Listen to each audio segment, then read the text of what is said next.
Path Explorator. In case anyone was wondering, I'll be sharing the link to this afterwards so we can all sort of go back and look at this broadcast so that, in case anyone forgot to make a note of something, it's all going to be here on video anyway, so it's a good way to keep track of things. Mm-hmm. Sounds good. Alright, so just to refresh, we do have, obviously, Faction Euro late addition to the party. Welcome to the party formally. Thank you.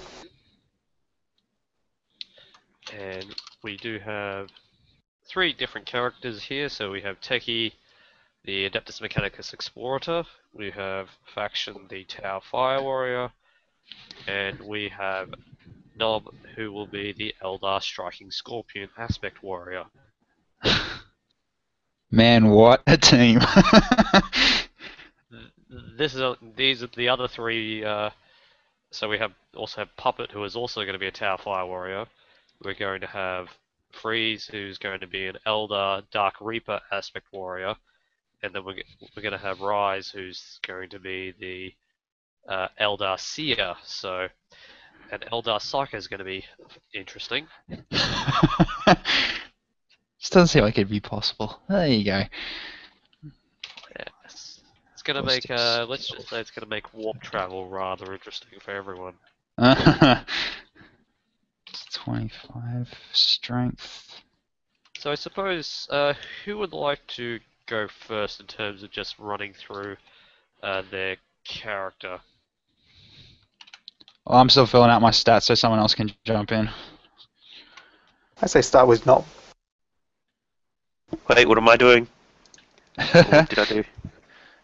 Want to go through your character first with Pop Dart? Yeah. So Sure. I have actually gone through and done the characteristics roles and things. cool. Well, I think I did them right.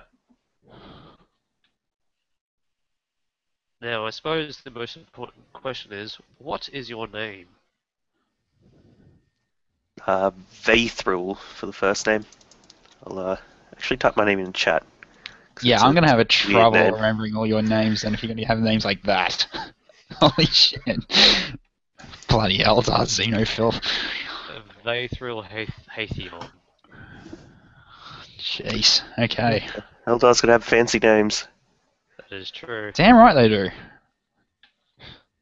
And now, when you rolled your characteristics, did you remember that you could pick any one of those scores and then re-roll them? But you could only pick one. Yes. And you got to keep what you got. Yeah, even if it's worse, right? Yes. Yes, that is true. I did do that. So, please let me know. Read out your scores in order from weapon skill all the way down the list. Weapon skill 38, ballistic skill 41, strength 43, toughness 37, agility 43, intelligence 37, perception 35, willpower 45, and fellowship 32.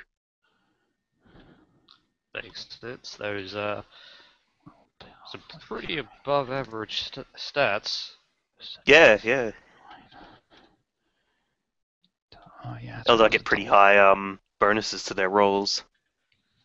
Well, that's the thing. It's everyone at base. So the basic rules for humans, which are sort of the generic sort of standard for the system, is that everyone gets a plus 25 on their characteristic score. But if you're a Xenos, you get slight variations for that. So as an Eldar character, you get rather than a plus 25, you get a plus 30 on your agility and your willpower.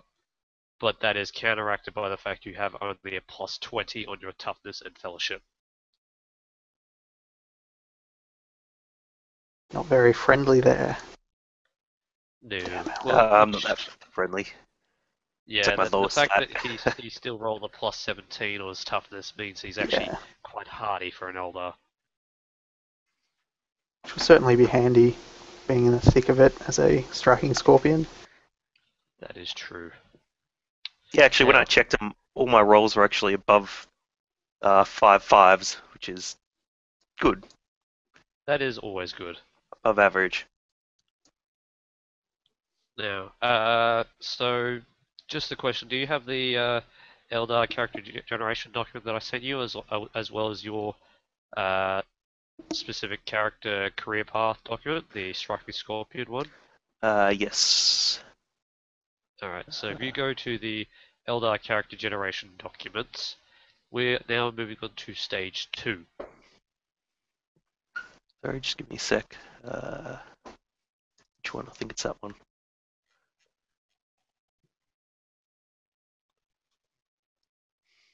Stage 2? It's not the... So the origin path. This is where you get to choose your craft world of origin. Okay. Did you pick from one of those 6, or did you just want to like pick randomly? I chose, what is it? Ulthway? Ulthway? Ulthway. Yes. That's it. That's the one. So as part of that, as you're from the craft world Ulthway, you get 2 things. You get a talent called Hatred Chaos, which grants you a bonus when fighting against specific chaos manifestations. So it's not actually you don't get a bonus fighting against demons. You get more of a bonus fighting against cultists and chaos space marines and that sort of thing. Okay. There is actually a separate thing, a separate hatred for demons in particular, whereas you have more of a hatred of chaos in general due to your background. In addition to that, you also get the Favored by the Warp talents. Both of these talents you get for free as part of your origin path. And Fair enough. Favored by the Warp does not so much grant you in particular a benefit, but it further down the track, I'm still yet to fully complete them, but further down the track there will be the option or the potential for you to actually acquire psi rating as an Eldar and potentially you leave the path of the Eldar warrior and move into the path of the seer, hence becoming effectively a warlock.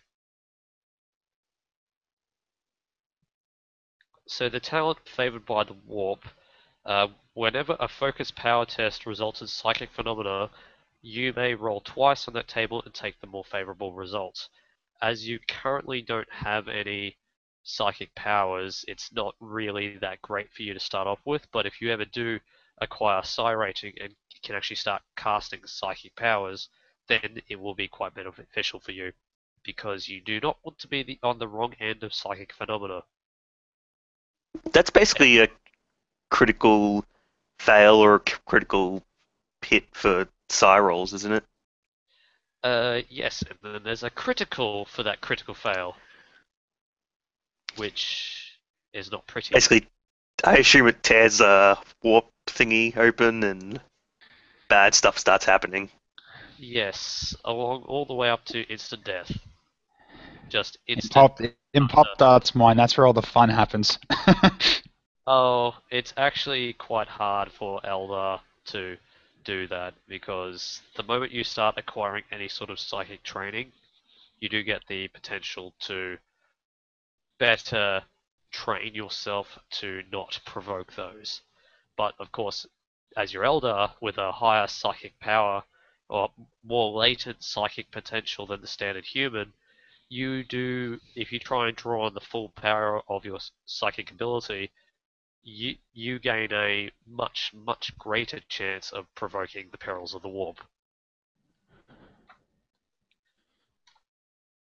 But the good news is you're currently an aspect warrior, you don't currently have any psychic potential, or psi rating as it's called, so you currently can't provoke perils of the warp.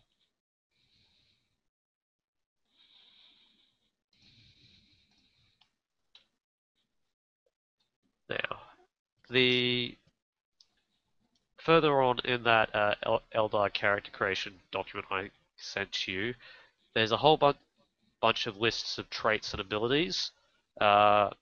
Each of those traits and abilities that you get, so I'll just ratchet off the name of them. You've got common skills, keen senses, matchless grace, non-imperial, soul's nemesis, speak not unto the alien, medical attention, way of the elder, and eldritch mastery. Those are you automatically have that at character generation. Those are things that are intrinsic to you as an Eldar character. Now, while Sweet. this to everyone else sounds like a lot of goodies, there are some bad things mixed in there as well, which manifests in terms of some of the ways that Eldar deal with corruption rating. Just Now, don't ever break your armor or lose your armor. Not quite. Corruption is more for doing things which would draw the particular attention of the warp, which can be involved in something as simple as being exposed to a warp rift, or coming into contact with some particularly heinous sort of cultists engaging in a warp ritual, or there are even some weapons that can deal corruption damage due to the simple fact that they are made of pure warp energy. And for Eldar in particular, Eldar don't gain mutations like other characters do. In fact, the only Tau can get chaos corruption, but it's very minor in comparison to humans. Humans are by far the unlucky creatures of the universe in terms of their corruption potential and the sheer number of mutations they can suffer.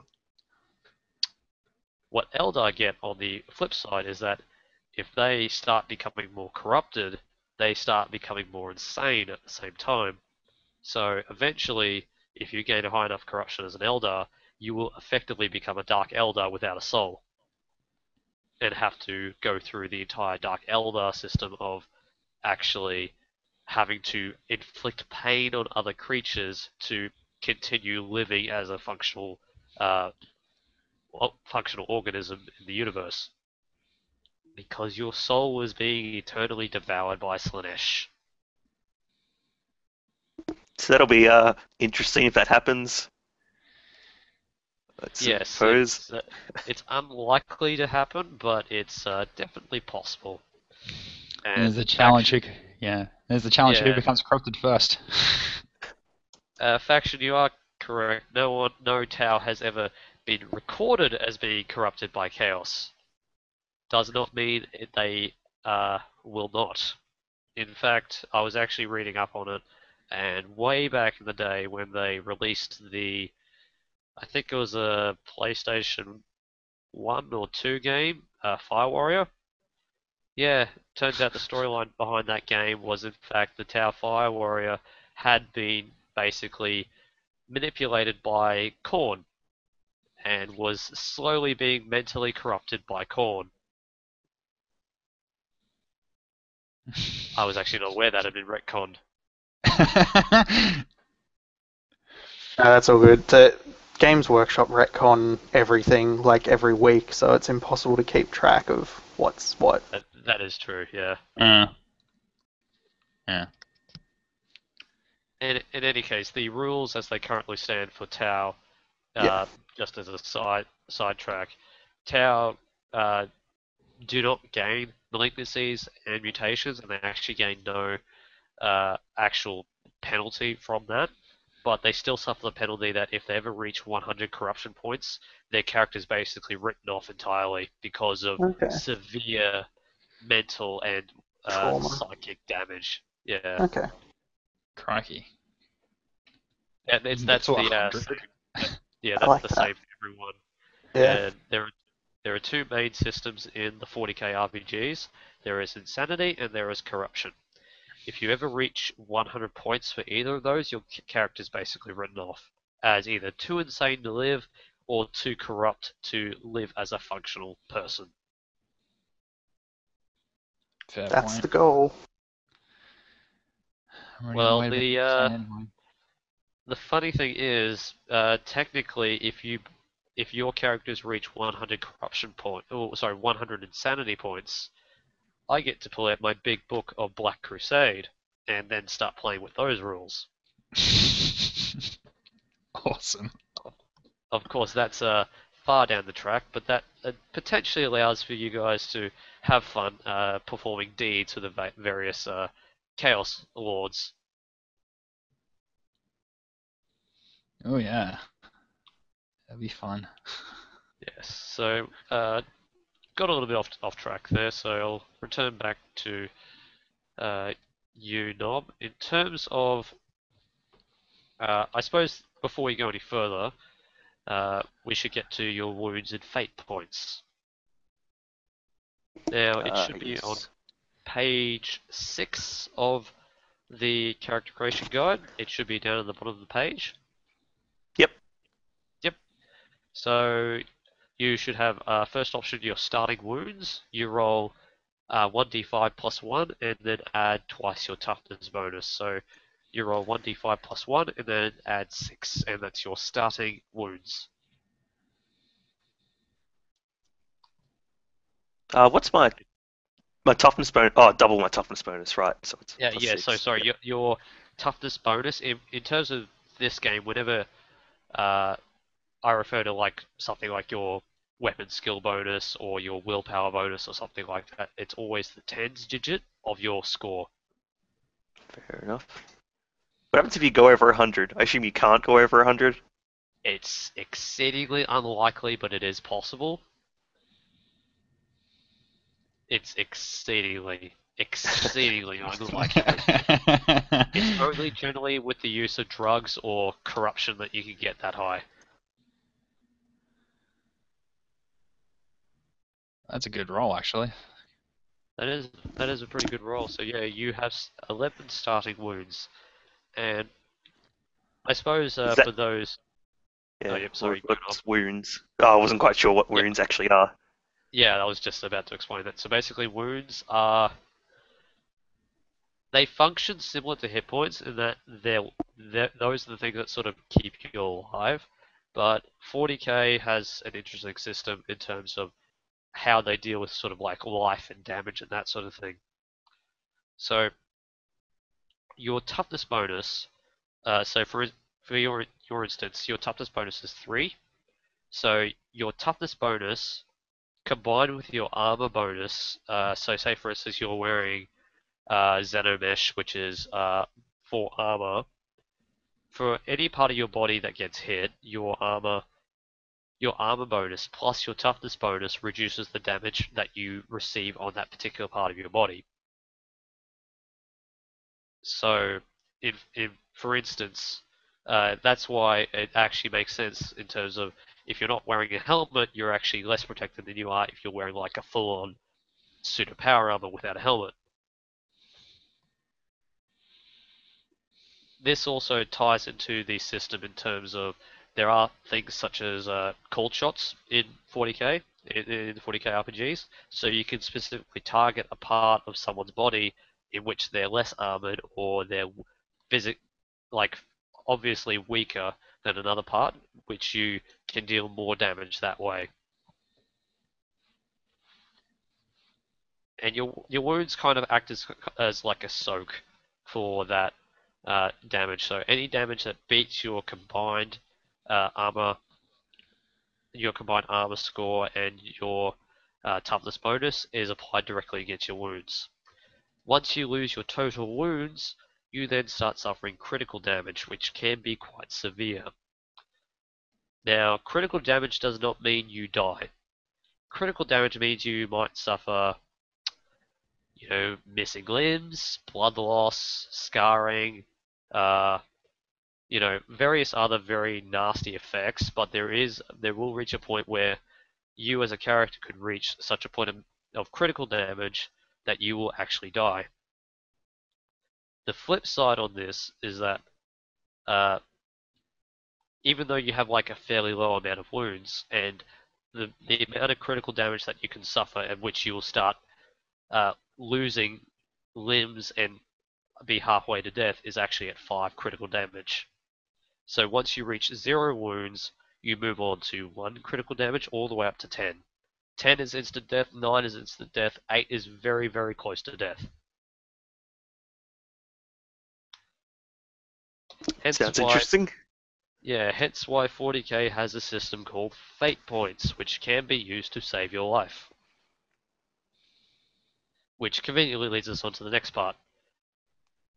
So these Fate Points have a number of different functions. So one of them is you can choose to either spend Fate Points or burn Fate Points. Spending Fate Points, you can do a number of different things with them. So they can range from acting first in initiative, or acting first in combat, or re-rolling any particular dice, or adding a bonus to a roll before you roll it, or even like some things that you wouldn't normally associate with such a mechanic. So fate points are kind of like a safety net, so to speak. So if you roll a really, really bad roll, you can spend the fate point and then re-roll it or do something else with it. At the same time, you can also choose to burn a fate point to save your life. The benefit of this is that you can burn a fate point even if you have spent all your fate points. If you spend a fate point after a certain period of time, generally a day's rest, your fate points regenerate up to your maximum total, and then you're free to spend them again. If you burn a fate point to save your life, it will actually take 1 fate point from your total fate point pool permanently, and you can't use that fate point ever again. So, what's the maximum amount of fate points? The thing is, fate points, as it stands, you can generate fate points for deeds of great valor, or like achieving certain goals or things in the game. I will allocate them as I see fit as the game master. So I'll generally try and dole them out in rewards for sort of epic role playing, or like defeating a particularly powerful boss or something like that. So you will get them eventually. There is technically no cap on how many fate points you can have. So, but it's generally the way I'm looking to play things out is that you generally won't have a substantial pool. So you generally won't get more than 5. Because there have been situations where I played in a game where someone has stockpiled fate points and then burnt 5 in one turn. Oh, sorry, not burnt, spent 5 in one turn to get the most bullshit bonuses that you can imagine. Now, as you are an Eldar, you can roll one. You need to roll 1d10 on a 1 to 5. You begin with 2 fate points. On a 6 to 10, you begin with 3 fate points.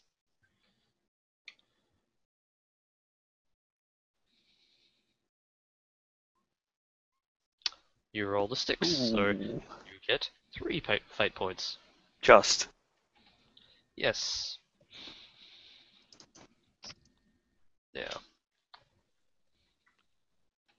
Now, because you've done that, we can now move on to the other document that I sent you, which is the Striking Scorpion career path.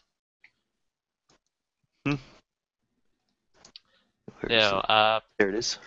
Yeah, the fluff that was in there, I just put in there for simple sort of bonus reading material.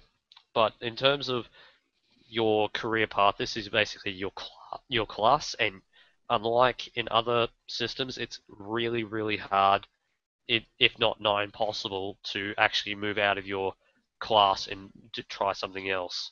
The only time that you can really do that is when you take what's called an advanced career path or an alternative career path, where for one rank or one tier of that career path, you effectively forego what would normally be available to you and get something else instead.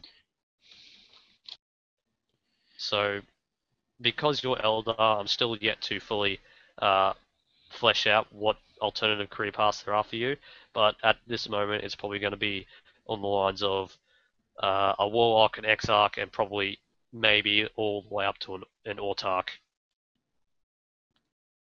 Those are the three I currently have in mind for you at least. I'm probably, I still need to think of ones to rise as an Eldar Psyker, but probably going to go down a similar path of Warlock, Farsi, and I can't think of a third one. Fair enough. When do you usually reach them? You Is it like usually a reach them. You usually reach them at various rates of experience. So once you spend a certain amount of experience, you move up to the next tier rank. Let me just double check when that occurs. So as you go throughout the game, you'll be getting experience, and then when you spend this experience on abilities, abilities and skills and talents and characteristic score upgrades, you will eventually reach a point where your experience hits a certain tier. Once it hits that tier, you effectively move up to the next rank, which you then, once you reach that point, you can no longer purchase advanced. Sorry about that. You will no longer be able to purchase advances that are available in the rank 1 options for your career path.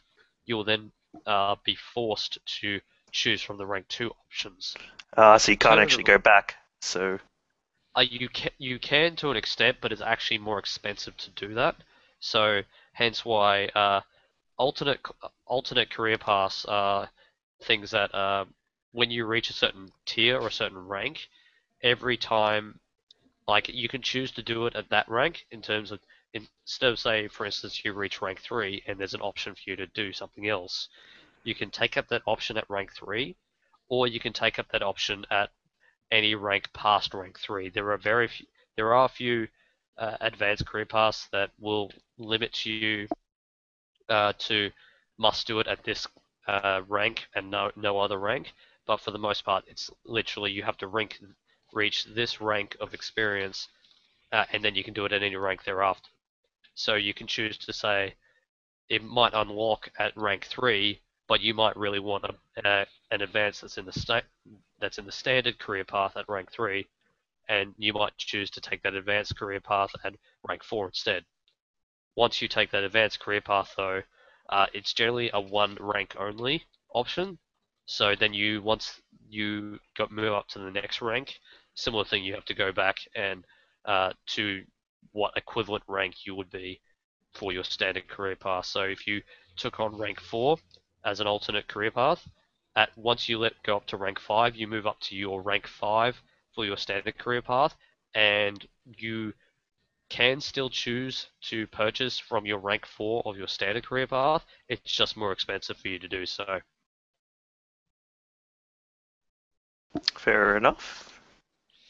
And just for comparison, you all effectively, as characters, you all effectively start at 5,000 experience. That totals the amount of abilities, traits, talents, skills, and general equipment that you have acquired up until this point in time.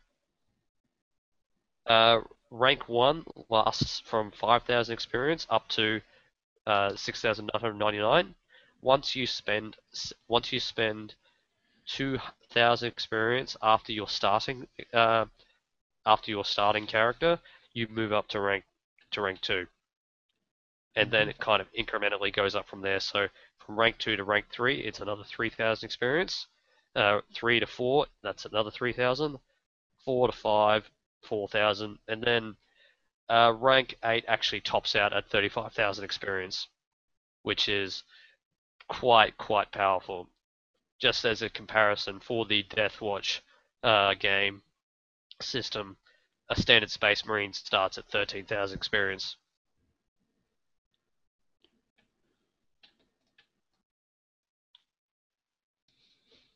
Now,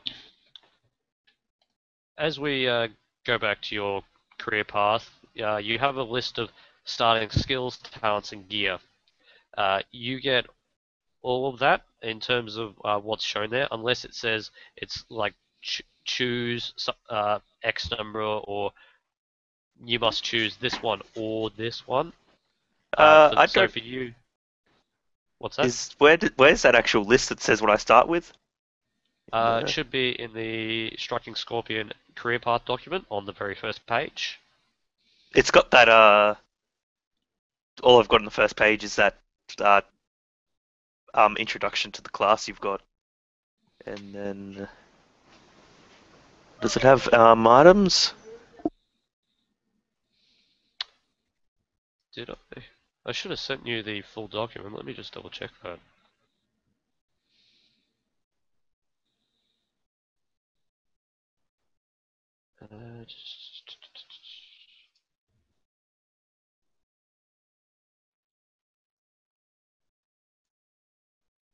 Could have sworn I sent you the full document, so I apologize if I didn't. Yeah, it should be there. Okay, that's weird. So on the very first page, it should have the flavor text and then a little box underneath that. Is there no box? Nope, there's no box. What did you do this in? I'm using OpenOffice, so maybe it had some kind of transfer issue when I used OpenOffice. There's just like a big blank spot under the flavor text stuff. Okay, is there anything else on the following pages? Yes, there's characteristics, advances, and then it's got all the ranks and skills and talents you can take at the ranks. Okay, that's weird. That's a text box, so maybe OpenOffice doesn't like text boxes. So I'll just read them out for you. So your starting skills is you get acrobatics as a skill. So if you have a physical character sheet, or if you have the digital one, just check the box next to that as a trained skill. Which is the Acrobatics. first box. It is? You can add one below it if At it's the not in bottom, the original yeah. list. You can actually add one. And I'm guessing Okay, it's an 'cause- agility-based skill as well. That is correct. It should Yep, be. so Agility. on the digital Acrobatics. sheet it's not actually there, so we'd have to actually add it does in. it? That's weird. I'll just do it on the other sheet that I've got. Yeah, acrobatics. That's trained. That is trained, and basically what this means is that there are two sort of varieties of skills. There are basic skills and advanced skills. Basic skills anyone can do. Advanced skills you can't actually perform them unless you are trained. So, and while with a basic skill anyone can perform them when they're not trained, it's actually pretty tough for them.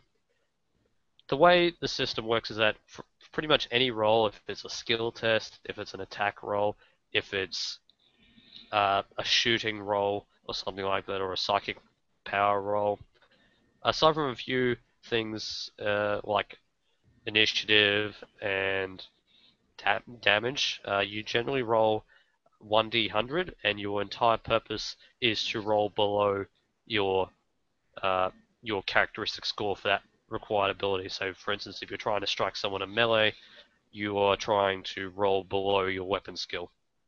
Hence why, if your characteristic score is higher, that's better. Conversely, if you roll lower, that's better. If you roll high, that's bad.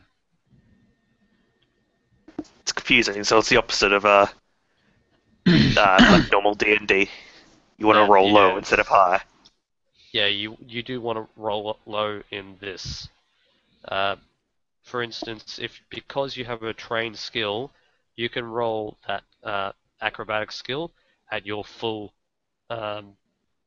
agility score. So you can use your full agility score and you can roll below your full agility score. If you did not have acrobatics trained, you can still attempt to perform it as it is a basic skill.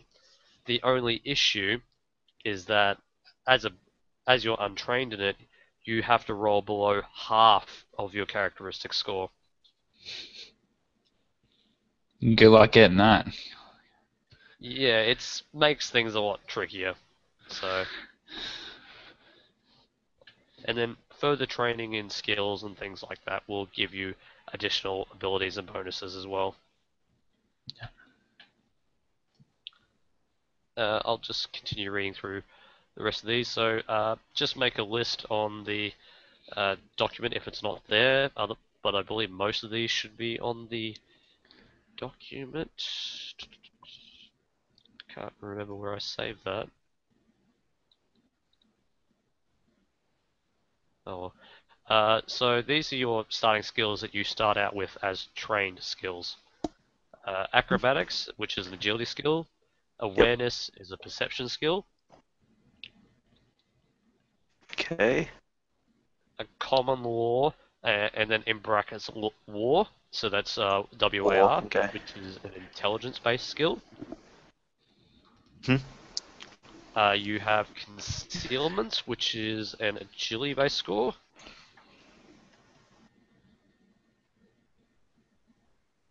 Yep.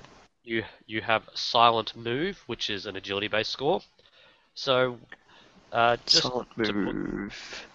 There it is. yeah, Yep. to put Okay. this in perspective, it's harking back to the days of 3.5 D&D, where rather than having a catch-all sort of stealth skill, you now have a separate skill for hiding and a separate skill for moving silently. So Okay. you could be good at one, but not good at the other. So what's the is there another one just called hide, is there? No. Concealment is basically hide. Oh, okay. Yep, fair enough. It's just 40k had to make it not such a generic term. Fair enough. Uh, you also get dodge, which is an agility-based skill, which is quite important as in terms of saving your life. Dodge. And you Can't see also it. get speak language in Oh, there it brackets is. low Gothic, which is an intelligence-based skill. Sorry, speak. Speak Speak language language. What low is it? Gothic in brackets. What in brackets? Sorry, can't. Low Gothic. It's basically the common tongue Gothic. of the Imperium. Fair enough. That's trained. Okay. How do you Those are know all what's trained. basic and what's trained? Oh, sorry. Well, how do you know what's basic? I should say. Is there I'll a just list or actually something of? I'll read out a list for everyone. So if you could all just make a note of what is trained, oh sorry, what is a basic skill, what is an advanced skill. So I'll go through these in terms of alphabetical order. So acrobatics is an advanced skill. Awareness is a basic skill.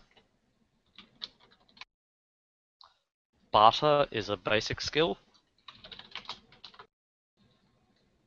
Blather is an advanced skill. And Blather's an interesting one in that it's more so of a just kind of talk someone's head off. So you're not trying to converse in any meaningful way. You're literally trying to like distract someone by speaking nonsense at them. You have carouse, which is a basic skill. Carouse is basically having a good time. It's the skill you use if you're trying to avoid getting drunk. Or, for instance, carouse is also the skill you use when perhaps someone's trying to intentionally intoxicate you or drug you. Charm is a basic skill, and that's a social skill similar to what you would assume charm is. Chem use is an advanced skill. Ciphers is an advanced skill, and this is more of a sort of secret tongues and decoding of messages and things like that. Climb is a basic skill. Commerce is an advanced skill. Command is a basic skill. Common law is an advanced skill, and common law can spread out to a number of different things. Concealment is a basic skill. Contortionist is a basic skill. Deceive is a basic skill. That might be handy rather than reading out from the list. Thank you for that. No worries. What?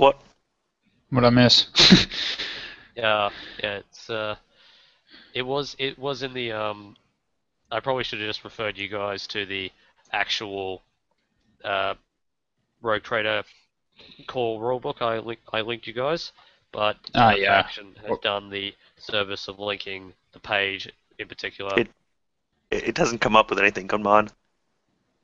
Oh yeah, I only PM'd it to you. Oh really? What page Okay. is it? What page is it? That's all I need It to know. is. I just linked it again, but it's 75. page 75 in the core rulebook. Cool. Keep that in I was mind. about a third of the way down the list, so Yeah, it is a lot of skills.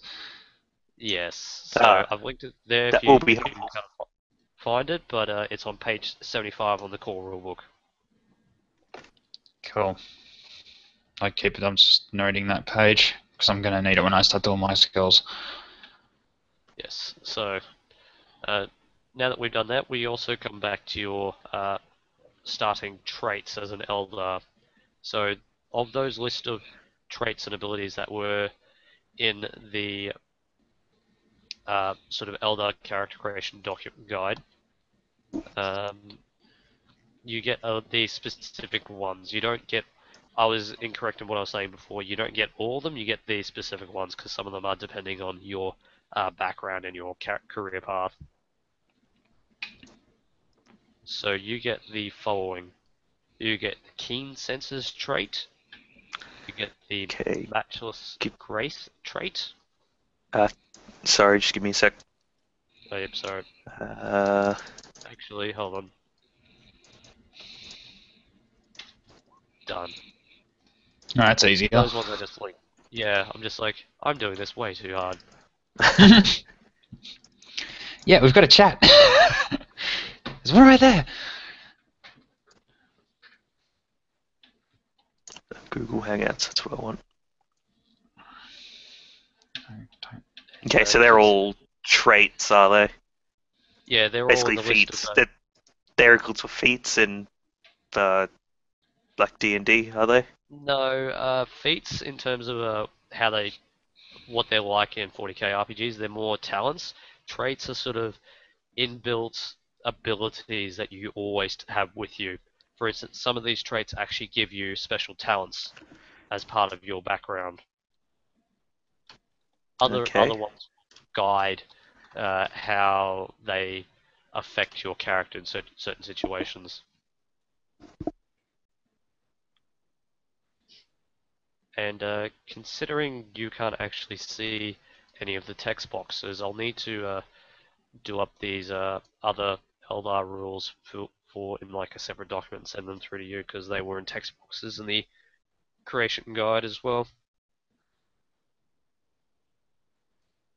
Alright. So after you just finished making a note of that, I'll let you know of the talents you start off with. So Okay, I've added them all in. Yeah, I've added them all in. Yep. You get those ones. You get ambidextrous, hard target, craft world weapon training, exotic weapon training, choose 2, thrown weapon training, universal.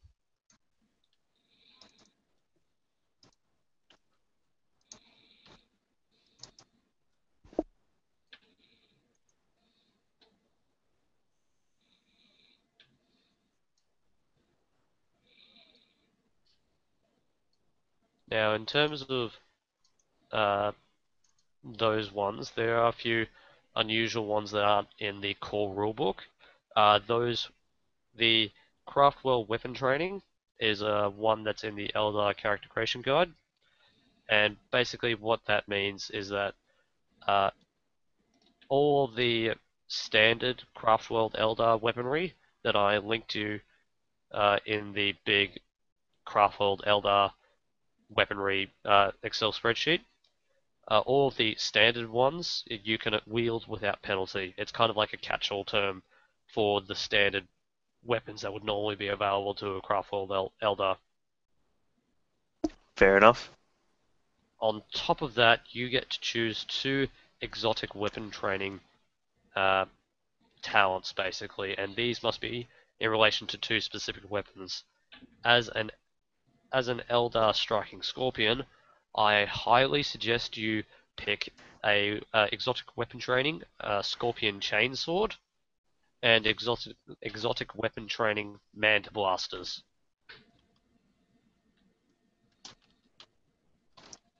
Scorpion Chainsword and Manta Blasters, was it?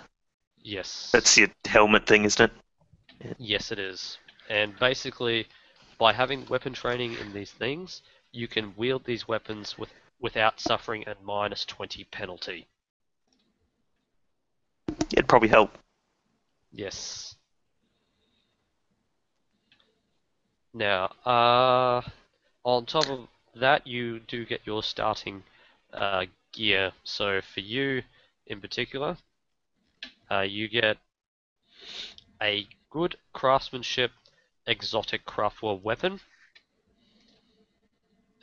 This will be,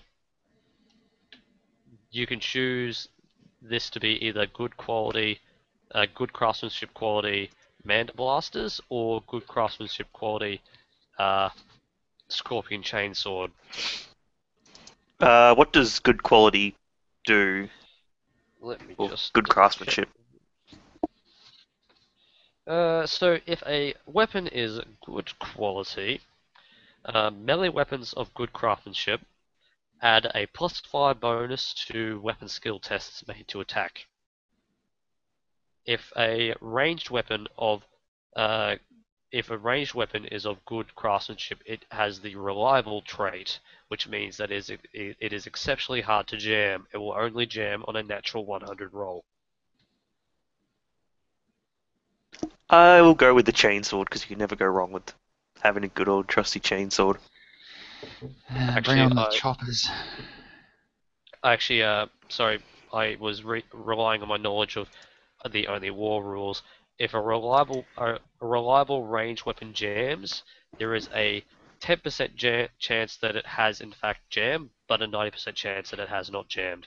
So rather than rolling a natural 100, if you jam, which on a standard weapon you jam on a 97 to 100 if I recall correctly. I think so, yeah. Yeah, so a standard weapon jams on approximately a 97 to 100.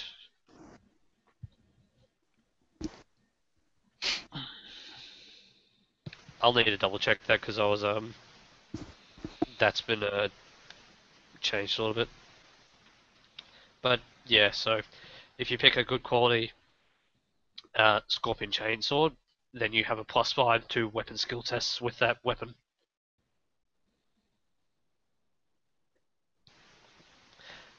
On top of that, you do have a standard craftsmanship. Your other exotic craftworld weapon is a standard craftsmanship weapon, so your Manta Blasters will be of standard craftsmanship. Do I get like a shuriken pistol or anything? Or would that be more of something I could get? I'm still getting to that, sorry. Yeah, no problem. Yeah, sorry about that.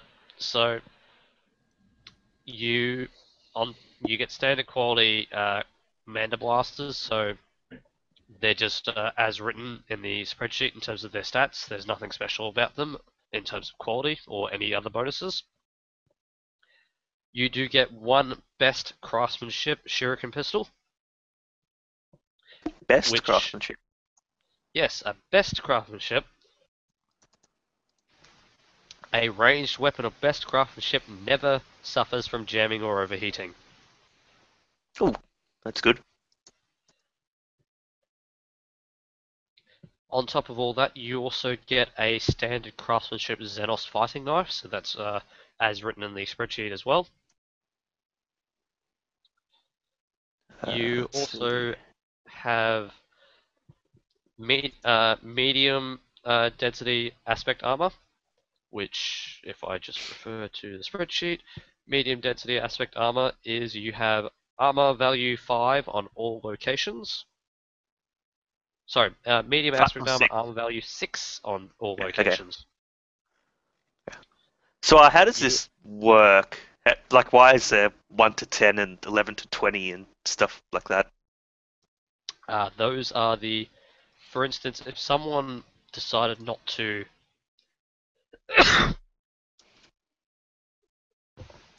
sorry about that, if someone was just rolling normally and decided not to cold shot and made an attack against you, depending on what they roll. So say for instance they rolled a 31. So on a roll 31, it might hit you depending on if the enemy passed its weapon or ballistic skill test. Oh, and it'll hit your body because it's a 31 to 70 roll for a body. Okay. Not I think I get quite. it. Oh, okay. If it's a roll 31, what you actually do, if it hits someone, you actually reverse the numbers, so a 31 becomes a 13, and it actually hits you, I believe, in the arm. Okay. So yes, so hence why if someone rolls fantastically badly and rolls something like a 60, if it still hits you in the head.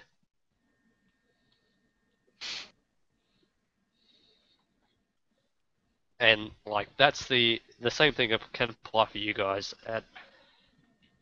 As characters just starting out, you're unlikely to want to do cold shots, as cold shots without the talents and training to do it is actually really, really hard.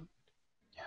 So you'll be probably rolling randomly and being like, I rolled a 46, that turns into a 64. Where does that hit? Oh, that hits uh, the, the body.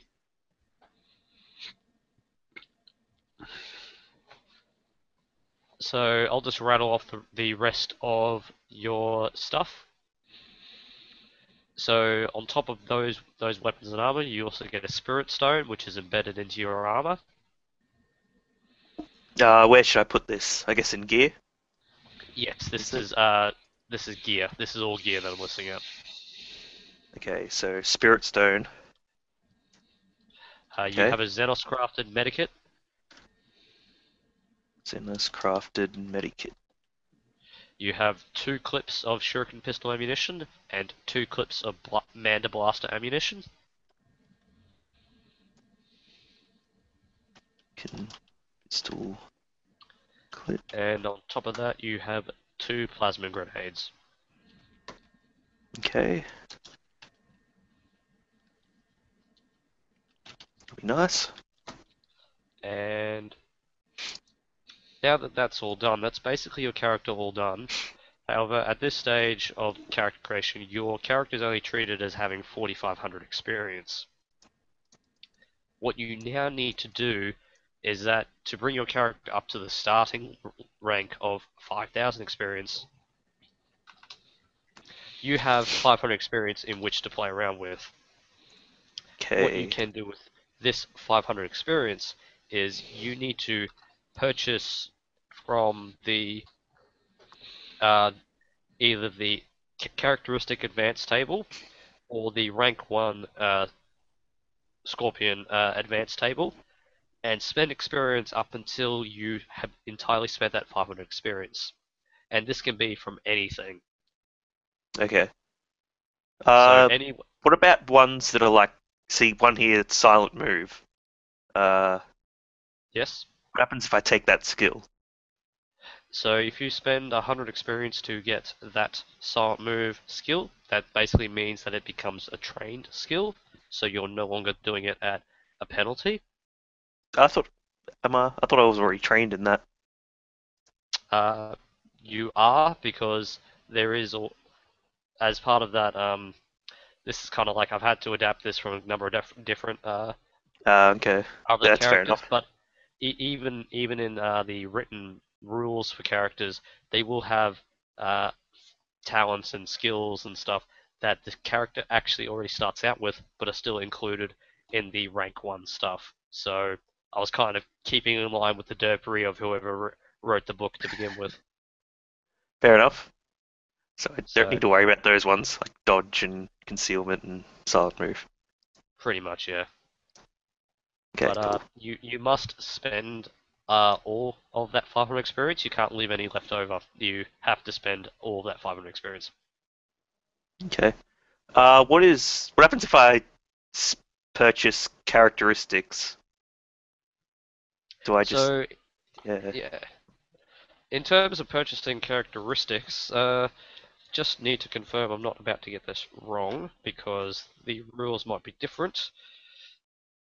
Now, if you choose to purchase a characteristic advance, you so there are 4 different stages of characteristic advances. So you go simple, intermediate, trained, and expert. You can't skip ahead immediately to the third one. You must spend the experience for the first one, and then the second one, and then the third one. So for the first one that you spend experience on, you gain a permanent +5 to that characteristic score. And then the second one is another +5. And then the third one, then the fourth one. So if you reach an expert, if you spend all the experience for up until an expert level, you effectively get a +20 to that characteristic score. I guess that's how you can get close to 100 then. Yeah, you can get close If you to get 100, light then you enough, yeah. you can get other combat bonuses as well. So if you have like certain weapon qualities, if your weapon quality is high enough, that adds a bonus. If your weapon's balanced, that adds a bonus. If you've snuck up behind someone and they're unaware of you, that adds a bonus.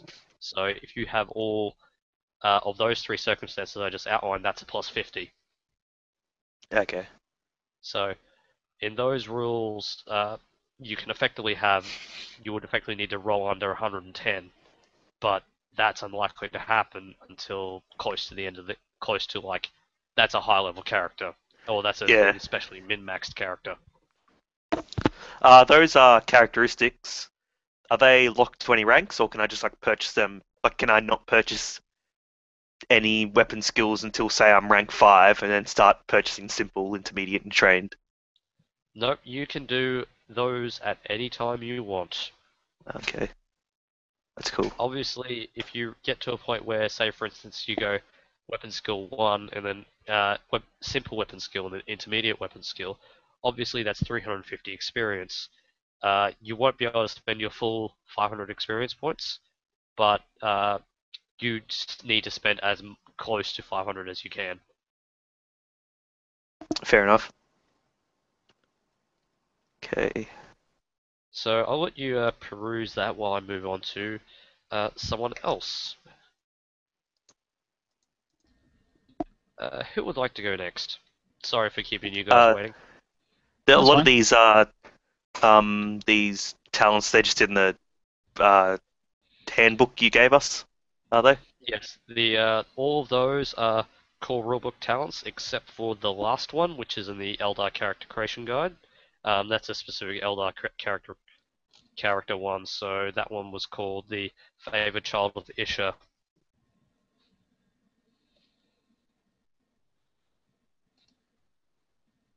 So just peruse them, read up on them. You don't, if you want to do them now, that's fine. But if you can always go away, think on it for a bit, and then pick them. But as long as you've spent as close to 5,000, yeah. Oh shit! Really? Faction, I'm house ruling that because I find that as absolute bullshit. And Oh my god! Yeah, that would be horrible. 1 fate point. Jeez. apparently the reason why they justified that was because Tau are practically soulless, but at the same time they don't apply that role against untouchables, which makes it seems a bit weird.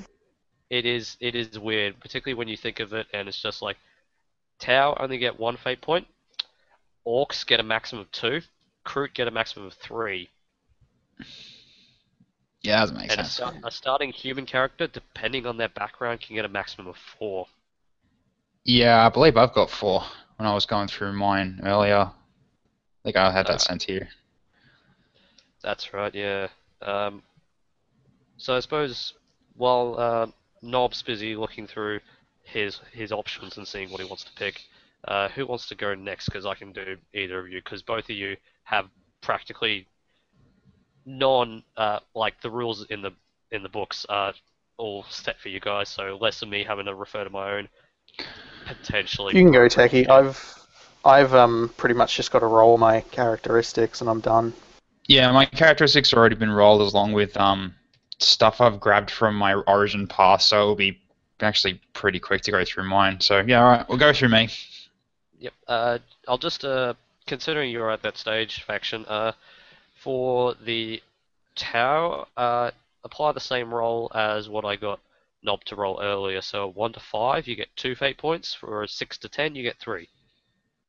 Sorry, I'm rolling a d6. D10. D10. D10, sorry. So it's a 1 to 5, a result of 1 to 5, you get 2 fate points. A result of 6 to 10, you get 3.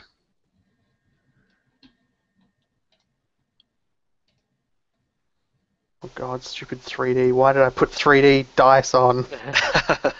You start It's with 3, cool. I find so it better. I find it Thank better. you. It makes the great rolls English more name is- dramatic. Yeah, it does. It also just, I don't know, it just feels more real to me. It's actually, you see a die flying there and it actually lands on something. I've got a handful of D10s like 30 centimeters from me. Yeah, we can't see what you got though. Yeah. It's honestly up to you if you feel more comfortable doing that. But No, it's fine. I roll it all and roll 20. So because if I have to force the players to abide by it, I might as well do it myself. It's a fair call. Yeah. Alright. Well, Techie, you do yours, because I've got to ask questions about some talents and stuff, so I can wait. Yeah, cool. So my characteristics were already taken down with the parts of my origin path already included, like say my tainted insane part, where it So gives me just to- minus. Yeah. Let me just pull up my stats in terms of what I had for you. Duralius, there we go. Yeah, that's my guy's name, Duralius. Yeah, so we have sorry, Duralius. Oh, sorry, yeah. Just going through the skills. Deceive, is that just basically the same as bluff? It's probably a more sinister version of bluff, but it's basically, yeah, bluff. Yeah, fair enough. It's Yeah, basically sorry. outright lying. So just to double check with you, Techie, we have you as a void-born scavenger That's right. Yep. who is tainted and has been press ganged, Mhm. and your motivation is, I believe it was vengeance. That's right. Yep. So I picked. Right. Excellent. So, and I'm just reading out these scores, so just in case you've changed them at all, so that's a weapon skill 49, ballistic skill 39, sorry, weapon skill 41. 41-1. Yeah, that's right. Yeah, I was 49. Like, wait, what? Yeah, I'm fine to take it if you lose. No, all good. 41. Yeah. weapon skill, so I'll just read these down the list. 41 weapon skill, 39 ballistic skill, 25 strength, 38 toughness, 37 agility, 39 intelligence, 39 perception, 43 willpower, and 34 fellowship. Yeah. So yeah, strength was 25. Yeah, I just didn't hear that properly. That was what you had. Strength being 25. Actually, that's a question. How did you end up with only 25 strength? I think it was -5 or part of something? being voidborn. I actually get a That's it, penalty yeah. to my strength. Yeah, so ouch. Did you only roll a 5 on that result? Yeah, it was my lowest. It was one. If I actually had a lower roll than that and I re-rolled it, it was my ballistic skill. Ah, okay. That's probably wise. Yeah, so I wanted to be a better shooter than a better strength person because I'm sort of a engineering kind of guy. I don't really go with the heavy equipment. I prefer just going through the wires instead. Yep, so as part of the Voidborn, you have a -5 to your strength score, you have a +5 to your willpower. Yep, that's right. You have the speak language ship dialect. Yep, I've got that already in there on my sheet. It's at my full score, right? So it's basically it's in trained for ship dialect. You gain basically, yeah. So it's trained. Yeah. Okay. Cool. Yeah. Just confirming what I've put down in prior. No, it's all good. You also have the following traits. So you have the charmed trait. Mm-hmm. Well, it's not so much a trait; it's more of like a special ability. Yeah, So and I believe I. Oh, yeah, that's right. Yeah, that's cool. Yeah, that's where I actually got a chance of not losing my fate point if I spend it. yeah, so you also have ill omened, which is harder to deal with people who were not born in the void. Yep. So that was when I took the 5 off fellowship to make it down to 34.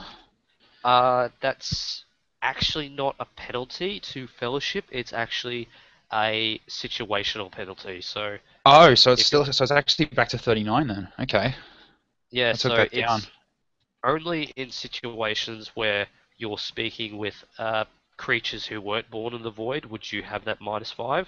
But if you were speaking to like someone who was born and raised on the space station, you would have your full fellowship.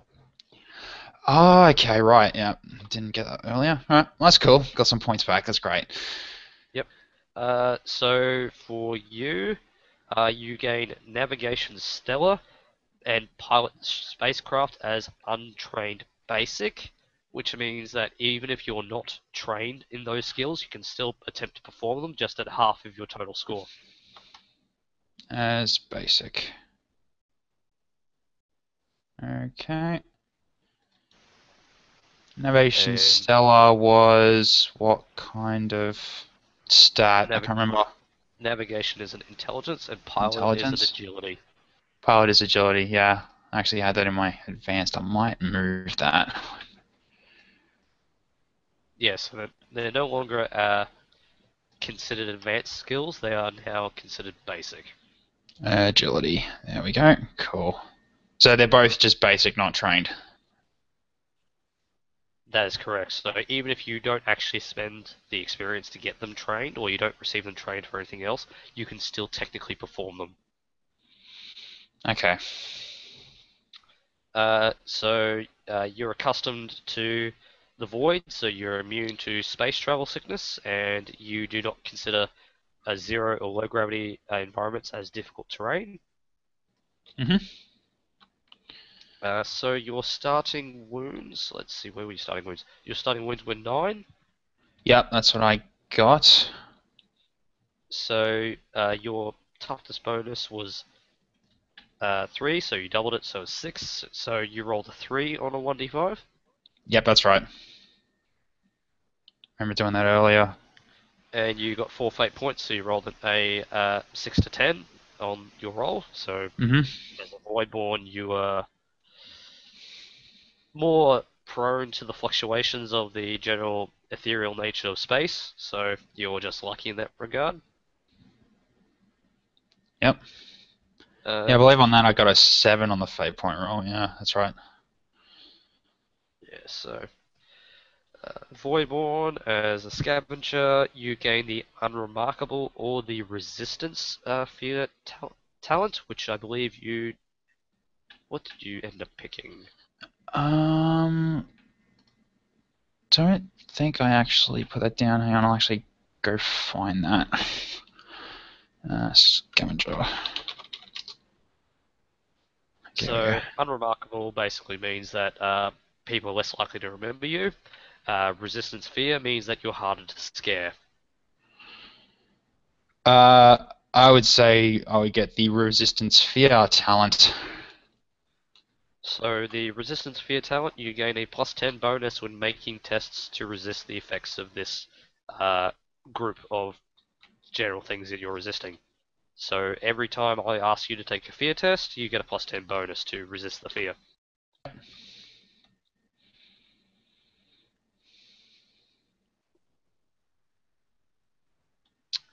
On top of that, you get a +3 bonus to your choice of willpower or agility. Did you pick perhaps willpower?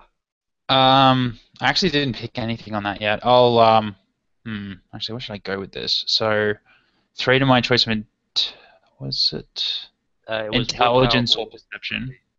No, it's willpower or agility. Ah, okay, willpower or agility. All right. I'll actually take a 3 to agility. Actually, bring up to 40.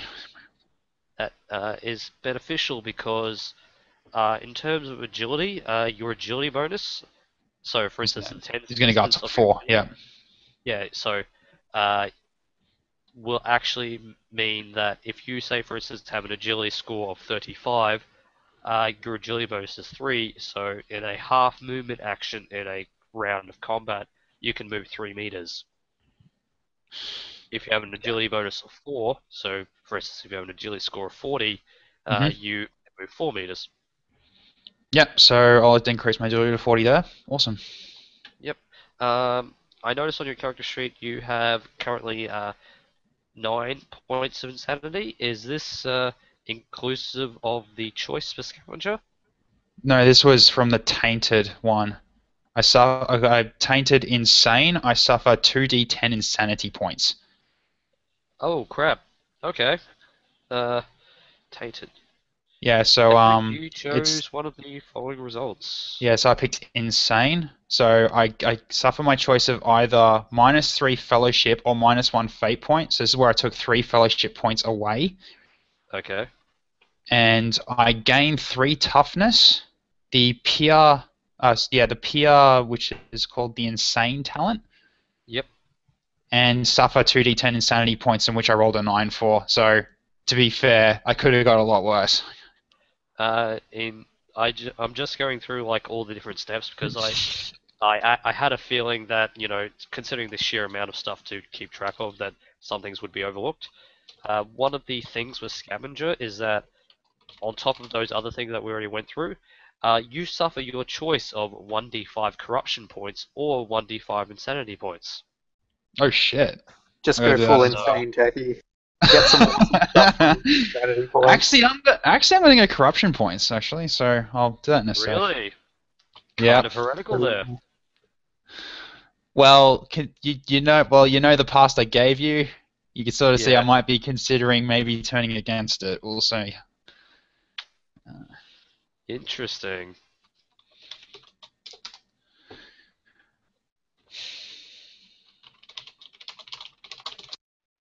Okay, so I roll a 1d5.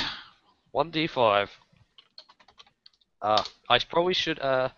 So that's good. I should mention that in terms of insanity points and corruption points, every time you hit the tens, like for every time you hit 10 points of a thing, Okay, so I got 2. bad things might potentially happen. For corruption, this could involve getting malignancies and mutations. For Yeah. insanities, these could be getting mental head conditions.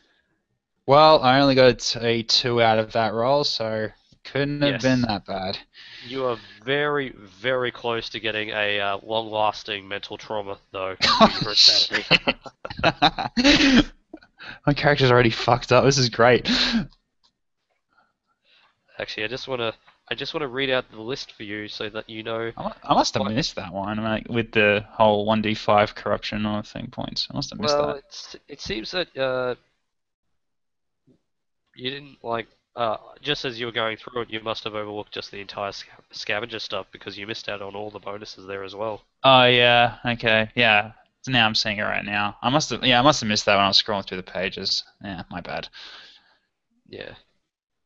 Because it says oh no, it's escape grace. Never mind that. Yeah, so scavenger. Yeah, okay, cool. Yeah, that makes sense now. So I think that's pretty much the only thing I missed then. Yeah. So, There you okay, go. so I've got corruption points already. We've barely even started. yeah, each time the character takes 10 insanity points, he must make a trauma test. This is a willpower test. 1 point away from doing that. These traumas are generally temporary, but the moment you reach 40 insanity points, you get longer-lasting disorders, which are much fun.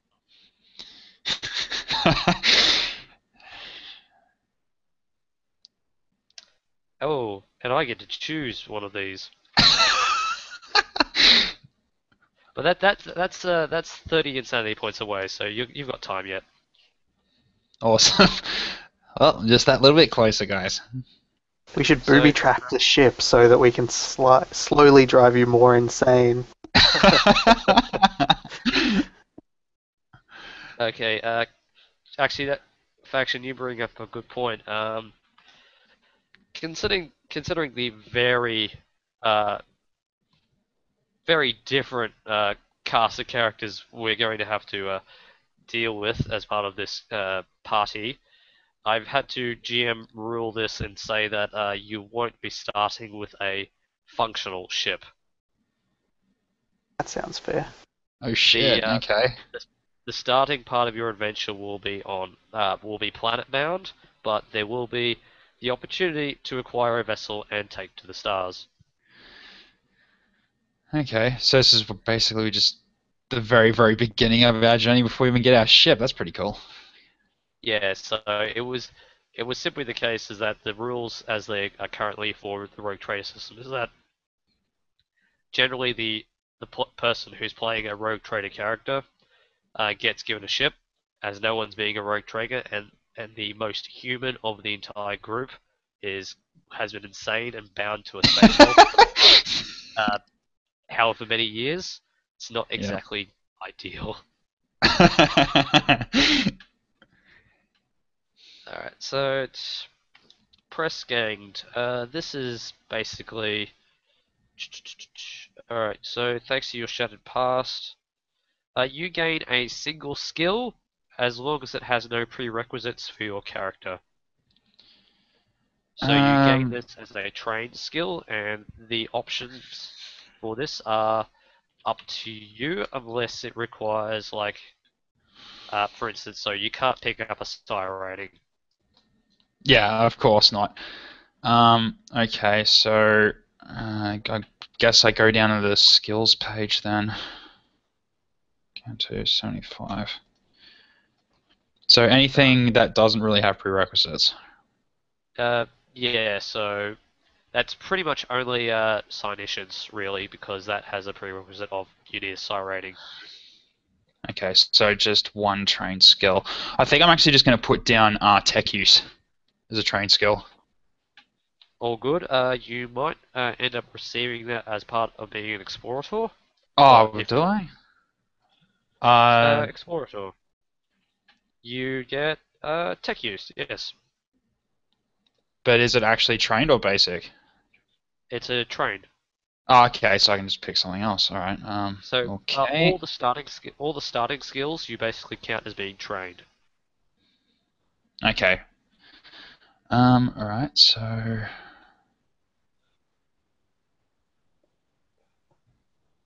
Hmm.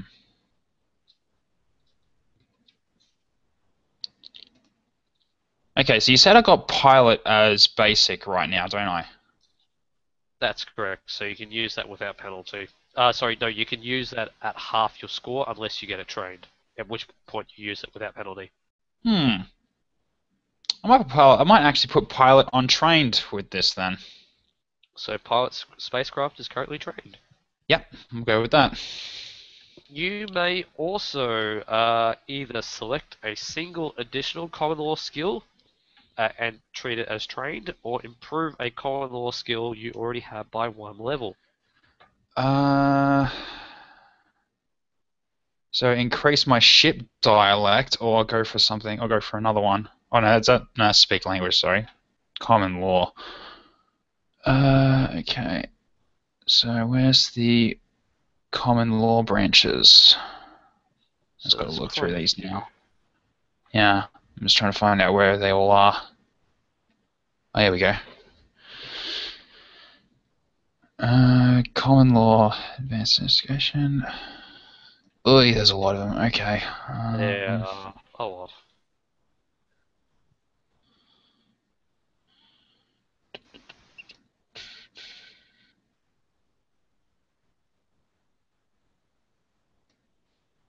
Okay, which ones would I actually get as an explorer, just so I don't step over it again?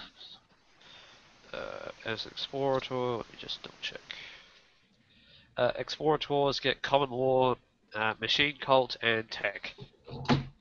Machine cult and tech, okay. Where is the machine cult one? Oh, well, machine cult is just Adeptus Mechanicus. Adeptus Mechanicus, okay, yeah. So I'm just like, why do they call it machine cult? Oh wait, it's just Adeptus Mechanicus. Okay, so my notes, just make sure I don't forget that I get these already. Okay, so one more common law, or I can actually just increase that one. I'll actually just increase my common law of tech. Okay. So you as you're That'll starting out, basically you'll have make it. a tech use of +10. Yep. All right. Ooh, and I'll keep that one in mind for later. There's a GM thing in there for me to play with later, so note that one down. This is all in the core rulebook, so if you want to go back and read the what I'm talking about for the press games, you will know exactly what I have planned. And your motivation was vengeance, so you gained the hatred talent of any one particular organization. Who did you Imperial pick up? Guard. Yeah, Imperial Okay Guard. then. Right. So Even now though that they're the ones you've that done want me to that, die. you've basically done everything else. Adeptus. So yeah, now you pick your career path. So we've already decided the Explorator is the one for you, considering you want to be a Mechanicus. Mhm. So this is on page 53. So all of the starting skills there you get as trained skills, and yep, Hang on. 53. you get those talents for free, and then you can go through, select your gear from the options it gives you. So you can Which ones do I get get for free? Sorry, didn't see the that. skills. You get the skills. You treat them all as trained skills. Oh, it's in that really horrible font. The color of the Oh, font makes really? it hard to read. Yeah. Okay. No, I got it. I got it. So yeah, you get all that. You get Mechanicus implants. Simply due to the fact that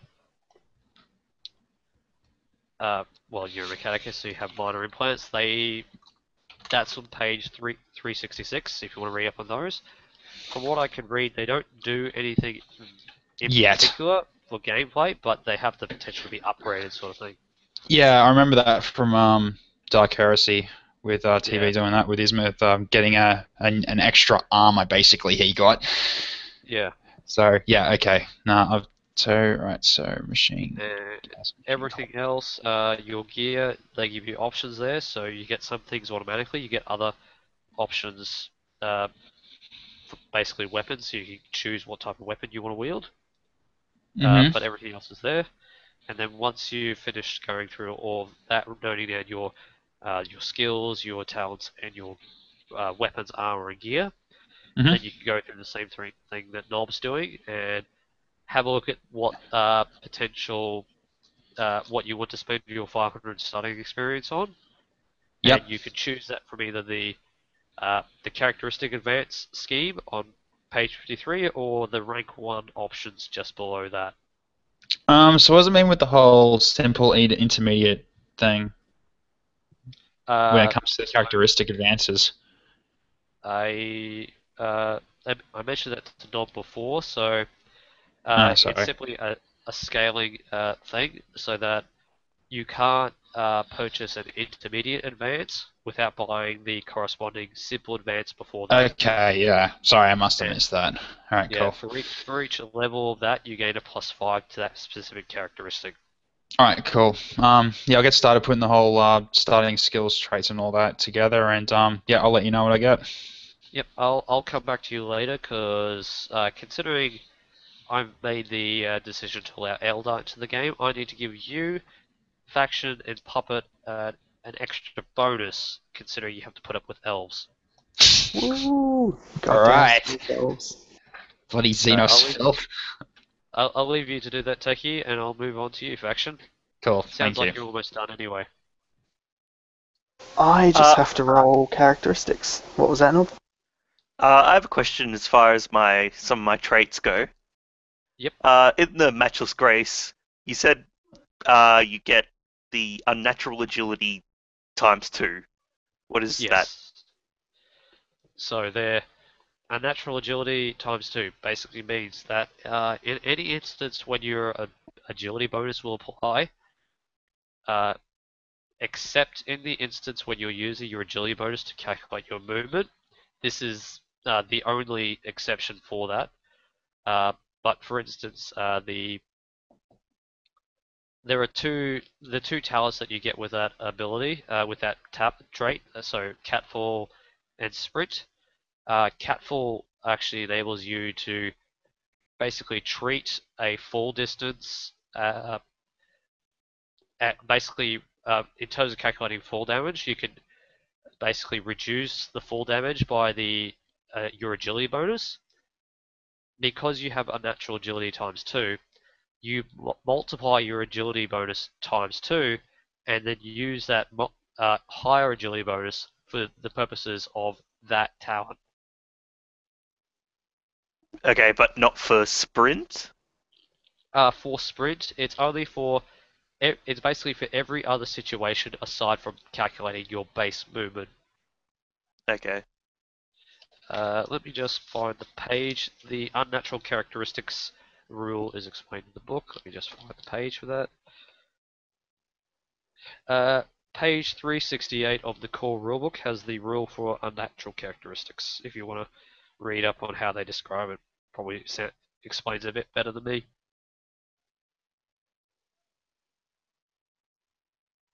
Okay. I was searching for unnatural agility rather than just a natural everything.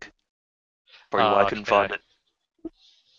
Yeah, it's in these cases I just find flipping to the index is better. Alright, Faction. Let's see where are we with you? Rolling characteristics. I've already done my skills advances. My skills, advanced skills, talents, and traits. Just got to roll my characteristics and wounds and that sort of thing. So if you're happy, I'll start rolling a bunch of digital dice. Okay, let me just I'm on what? Page 9 of the Tau character book. So am I correct in believing you are called Shazla Mitsu? What is it? Yes, Shazla is just the Shazla bit just means that he's a fire-cased warrior. Yes. Now, out of curiosity, which classified competence did you choose? That's right. I picked one, but I didn't. What was it? Precise Hunter. I've got to write that back in. Precise Hunter. Ooh.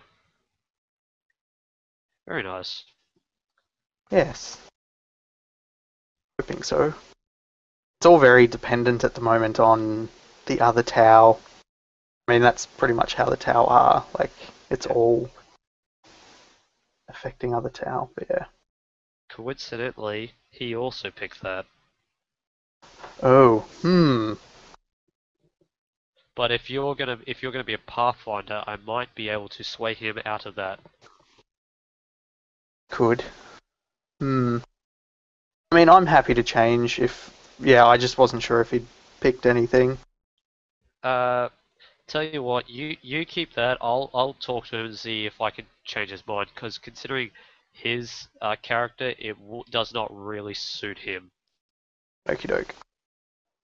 All right, so I mean, it doesn't affect stats or anything, so we can always... Yeah, I can always change if he doesn't want to down the track, like, before we actually start. Yep. Alright, well... Oh, I was going to ask, when you're rolling characteristics, which method do you use? Because like in past instances, we've done you just roll clumps of 2d10 and allocate them, or do you just do them one at a time? The way the Rogue Trader set works is that you roll them one at a time and you allocate them one at a time, but then you get the option of picking any Reroll one them. roll and then re-rolling it, but you must accept the second result. Okie doke. So we've I already done just do your like- fate points, so the modified fate points. Did you want to do your wounds first? I was just gonna Actually, well, we roll. can't. Yeah, because We I have can't to. because we didn't It's do your based off toughness. my toughness. Yeah. Yeah. So, So my weapon it's up to skill. you. Oh, for that's this. not bad. If you want digital dice, you can, or you can use physical dice. I have no issue with this. I'll just use this. This way, I don't have to worry about adding stuff.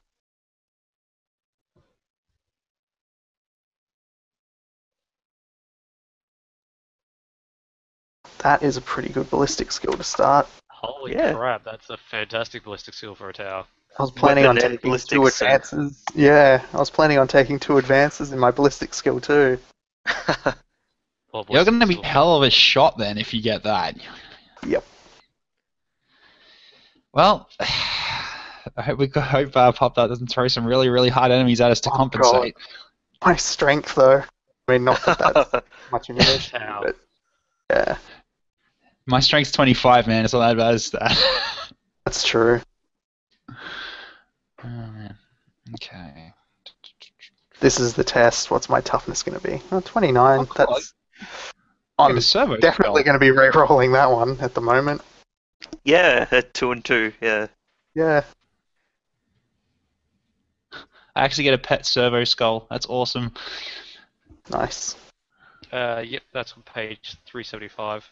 Yeah, Techie. I'll look into that soon. Yeah, I'll look into that later. I'm just getting everything copied down. That was about an average a roll as I could possibly get. Yeah, Well, it really was. Yeah, It was both at the extremes.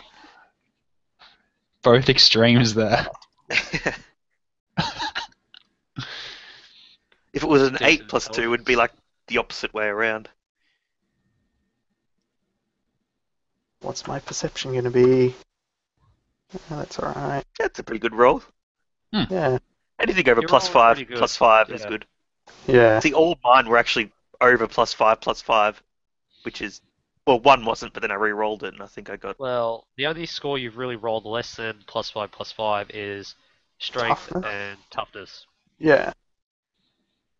Good willpower. Yeah.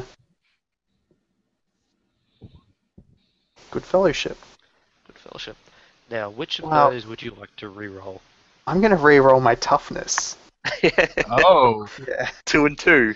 That's probably not your best roll. No.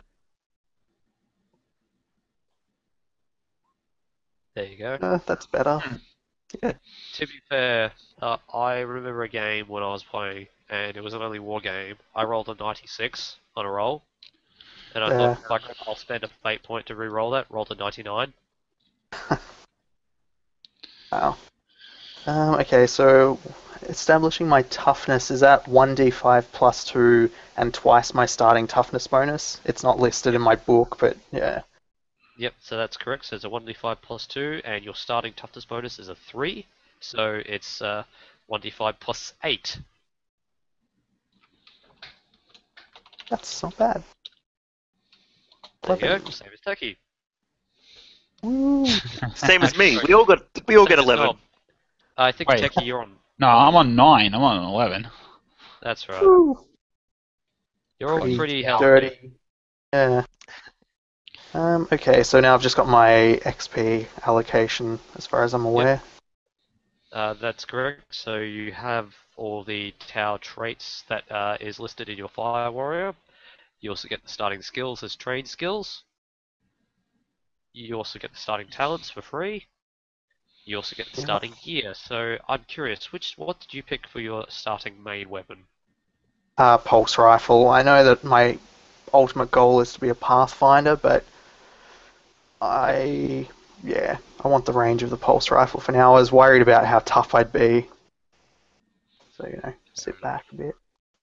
Definitely. Now, I did understandable. notice the starting gear for the Tau doesn't mention anything about clips for the pulse rifle. Does it have, like, normally it'd say, plus X clips, 2 or 3 clips or whatever. All I found is that, yeah, it has a 36 round clip. That's just the weapon has a 36 round clip. Now, just looking at some of the other classes that are available, and I actually encountered this when I was looking at things before. Yep. In general, characters in Rogue Trader, because of the way the system's structured, you generally don't need to worry about the nitty gritty. So they came up with this like standard go-to rule as the rule 3. Generally, you have your standard for human characters. You have your standard weapon plus 3 Yep. clips of ammunition. Okay. You generally also have 3 grenades. Yep. At any time, as long as you have access to a decent resupply point. Yep. So for you starting out, you'll have the clip that's in your weapon plus 3 spare clips plus those Okay. grenades that's listed in the Yep. starting gear. And that also goes with, so you have 3 clips of pulse rifle ammo and you have 3 clips of pulse pistol ammo. Okie doke. The only issue with the Eldar is that kind of retconning the law in terms of the game's favor a little bit, in that I'm going to say the shuriken ammunition is going to be able to psychically regenerate as long as you spend a tech use task to sort of focus your willpower on it. So that will be applicable for you, Nob, because shuriken ammunition is not going to be available easily. What, the human worlds don't just sell them? Just normal No. shops don't just sell them? Let's go to like the milk bar. I'll have some Yeah. shuriken ammo, please. Alright, I've just got 500 points to spend. Now, I need to come back to you in a moment. Yep. We're very nearly done, but Nob, how'd you go with selecting stuff?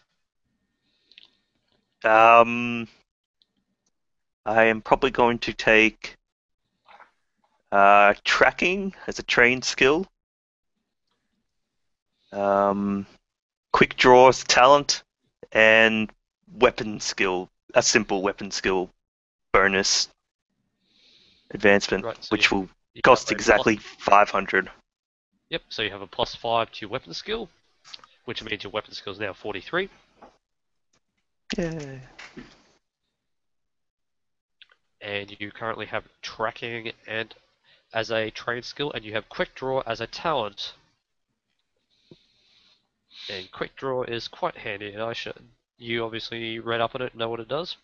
Yes, I was reading up on the Yes, handbook. probably one of the good things about the Rogue Trader system is that what you see in terms of the core rulebook is what you get in terms of skills and talents.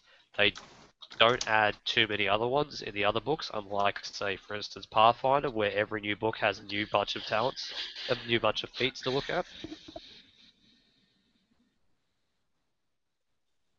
Awesome.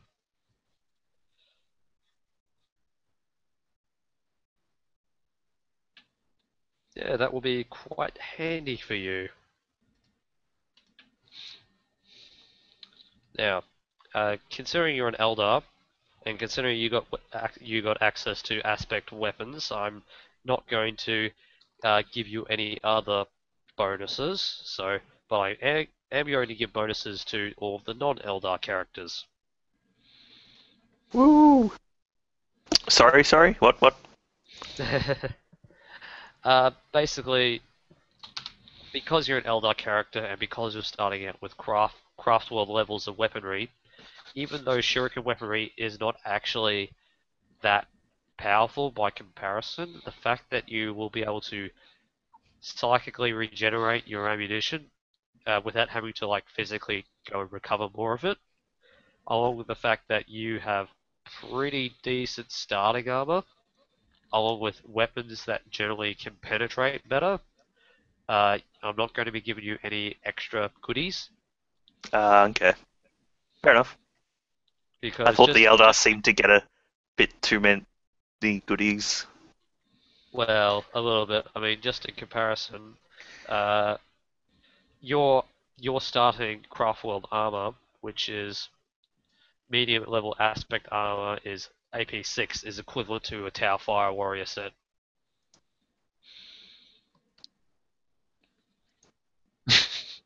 Take that, Eldar. That's what you get for having fancy stuff. That's what you get for picking Xeno. We don't have a human at all, do we? I am. Does the type you of are. armor Technically human. matter in The this? type? Yeah, weapon. Sorry, armor type. That's. Did I write that down in the spreadsheet? Yes, I did. Okay. Be aware that aspect armor does not impose armor penalties on concealment and silent move skill tests. I need to check exactly what those penalties would normally be.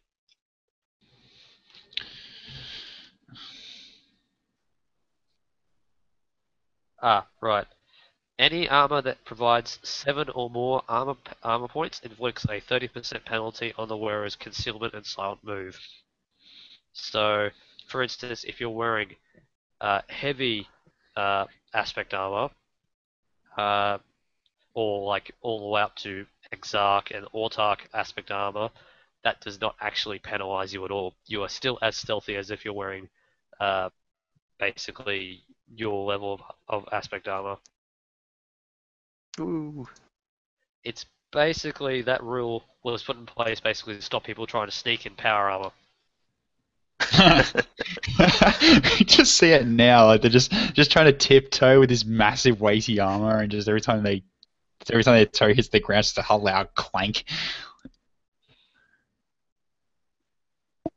To be fair, this is a power armor sized for a human, so actually, Techie, what are you wearing? You get Enforcer like Carapace. Enforcer like Carapace, because of its design, weighs 15 kilograms. Standard power armor weighs 65, so more than 4 times what you're wearing. Good thing I'm not wearing that then. Yeah. Techie, how'd you go in terms of picking things? I think I've got what I want. Just wanting to confirm a couple of things because I'm actually going to be getting a fair few stat advances. First off. Alright. So I've just picked up a whole bunch of 100s. So just give me a sec. I just got to reconfirm that I've actually spent and like correctly because I was just going through the skills earlier. You're indeed correct there, Faction, in terms of a power armor has to be constantly supplied by power, and a standard issue backpack that is not of military origin can only last a maximum of 5 hours. So, if you need to wear power armor longer than 5 hours, you're in a bit of trouble. Okay, so alright, so what I've picked is for advances I've picked awareness. Yep. So that would pretty much make it a trained skill now, won't it? If I do that? Correct. Yep. Yeah, okay, cool. Also, characteristics advances of simple class of toughness, intelligence, and strength. So that's 300 experience from those ones altogether, plus 100 from the awareness. Yep. And the last one I picked was secret tongue tech, so I can speak binary cant. Ah, very nice. So that's all good to use there? Well, actually, secret tongue tech is actually slightly different because one of the standard speak languages that you get as a an explorator or tech priest is explorator binary. So secret ton tech is more along the lines of speaking. Let's see exactly what they describe it as. Yeah, how different. Oh Yeah, no, I it, was. it, it is. Yeah, it is coded binary can. Okay then. So they are actually different in a way. They are different, so you know Yeah. high level binary can. Yep. Yeah. So I could just curse in buzzwords if I want to. Yep, so you can. Now, where did I find this? Considering you're pretty much done, I am going to ask you to roll just as soon as I find the table. Um. Yep. So sorry, I'm really not following them that well. So when I go for the simple advances, what will that actually give me? So, Those three plus stats. 5 to that characteristic score. So if you've got a simple advance for strength, toughness, and intelligence, Mhm. All you all three of them basically. go up by 5. Yep. Cool. So now my strength is at 30. Awesome. Yay. So I'm no longer a weak little pissant. 44 on And intelligence. actually, now that am reminded of that, I believe increases to toughness are retrospective in terms of affecting wounds. I need to double check that.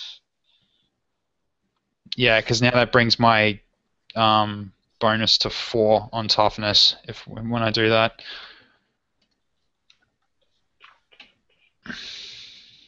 Characteristics. Okay, so I was going to put in secret language tech or secret tongue, which is intellect.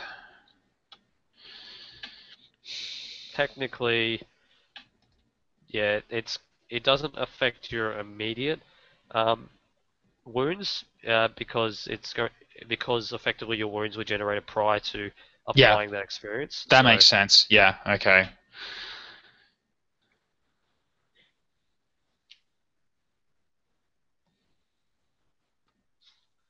yeah,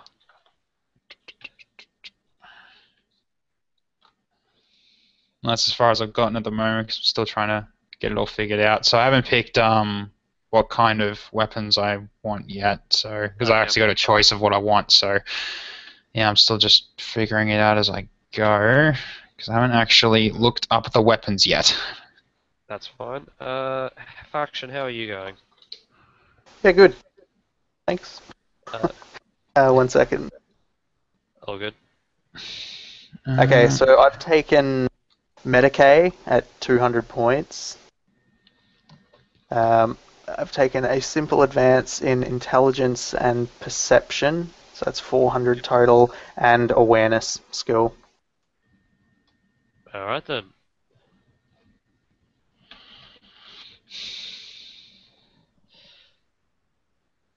So both your intelligence and awareness are now above 40. Ooh. Sorry, intelligence and perception are now above 40. Yep. Excellent. All right then. So you pretty much picked everything else. So now I get to do something that's called an acquisition test. Ooh. Ooh, I think I'm gonna go best craftsmanship las gun. I'll go with that. Yep. Keep it easy rather than get Yeah. something that's rare. Just apply the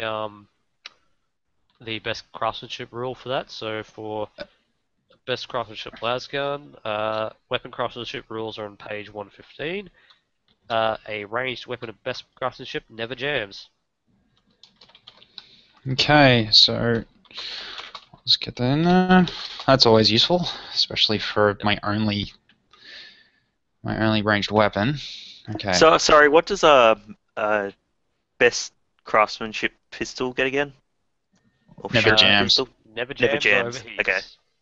If a cool. Never roll jams would over. result in if a roll would result in a jam or an overheat, it simply misses. Cool. Alright. Trusty old shuriken pistol. Yep. Yeah, that'll have very, very, very finite ammunition. So who He's still cares got about two. rolling to jam? He's still got a full clip plus two other clips, and How because much is of in the a way clip for one of those? How much is in a that clip for one? because of the way shuriken ammunition is designed, he's actually got a fair amount of shots. Okay. So do I get the same thing? 2 clips to my las gun? For you, because you're a human, and for faction you as a tower, you both get your 1 clip that's in your thing plus 3 additional clips, Groovy. and that's for both your main weapon and your sidearm. Yep. So I don't think I get a sidearm actually. I only get just one ranged weapon to pick from. Not sure if I've got a sidearm. No, you do not. Just start crying if you run out of ammo. Or I could just use my good craftsmanship power axe. Yeah, it's that Because I too. got that as a potential weapon. I could pick between a best craftsmanship shock staff or good craftsmanship power axe. Pretty hard choice because I'm very partial to power axes because they're freaking incredible to use in Space Marine.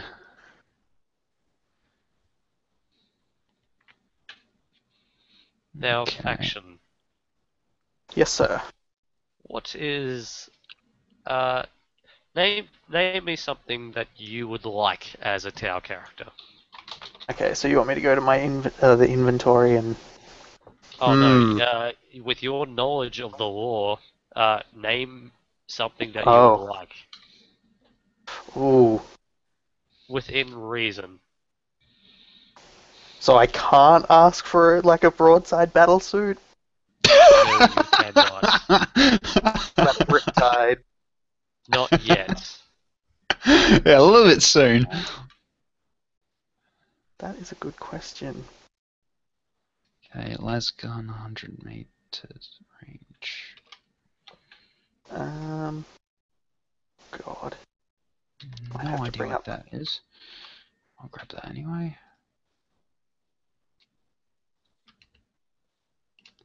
Uno momento. That is energy damage.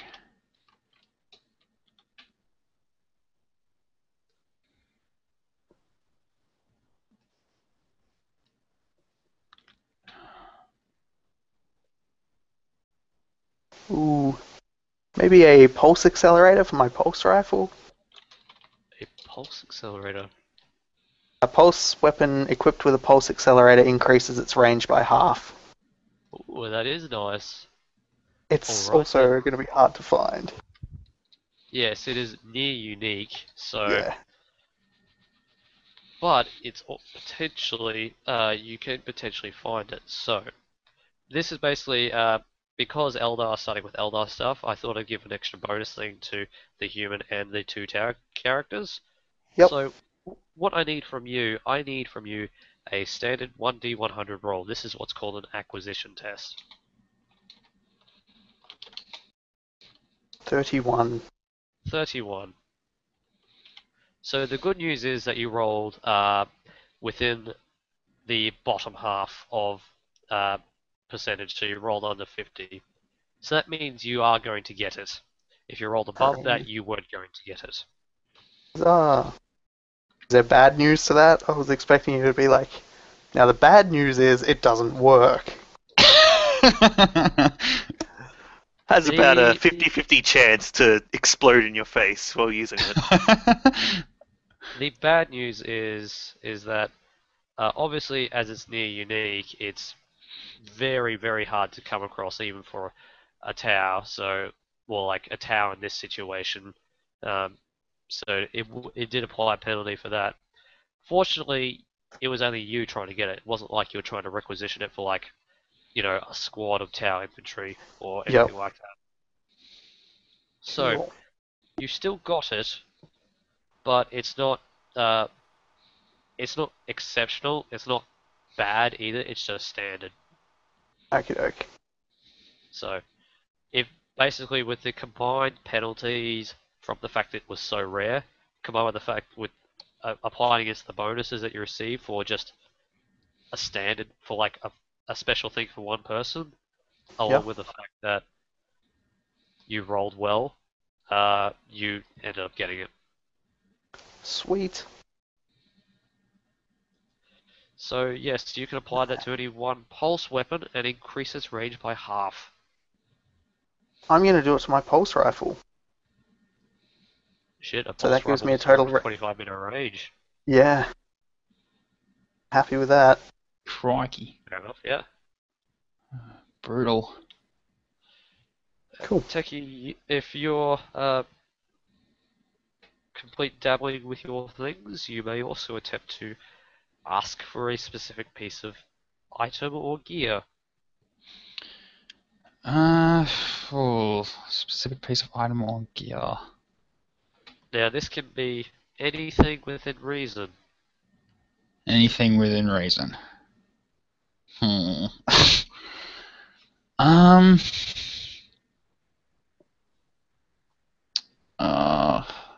Can't really think of one right now. So that's. Yeah, I'm sorry. Still going through the armory. Okay. If you're still going through with that, keep it in your mind. Maybe shoot me an email or something, or Yep. message me on Tay, or like maybe even save it for the first session. And I would have to roll against that. I'm going to give you a round. Oh shit. So yeah, Techie, if you want to just keep that in mind, think of like something that you might want for your character, and let me know, and then you can roll for it, and I can determine if you actually get it or not in terms of how good it is. So really just okay, so just any kind of gear that I can use that's specific to my character or something like that. Well, yeah, I'm gonna rule out getting weapons or Okay, yep. weapons or armor, considering you already get that from your Yeah, I know, starting yeah. starting crew and starting equipment.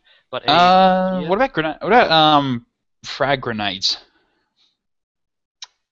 that is a question. I was under the impression Explorer Tools got grenades. No, they do Did not. we?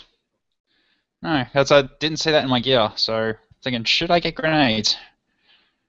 If you want to get frag grenades, you can certainly get them, and potentially other grenades too, if you want. It's a melter Oh. bombs. No holes in ships. No, I'll just go standard frags, I think. Yeah. Roll for that. Roll Okay. 1d100. 1d100. 50. Flat 50. The good news is that you're asking for a frag grenade and not a pulse light accelerator. Okay. So Just thinking this on the fly. does that influence how many I get, or?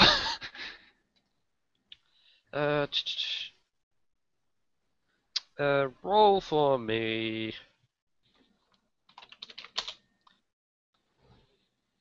Actually, you do get quite good ones. You get actually best quality frag grenades. Sweet. Now, best quality frag grenades.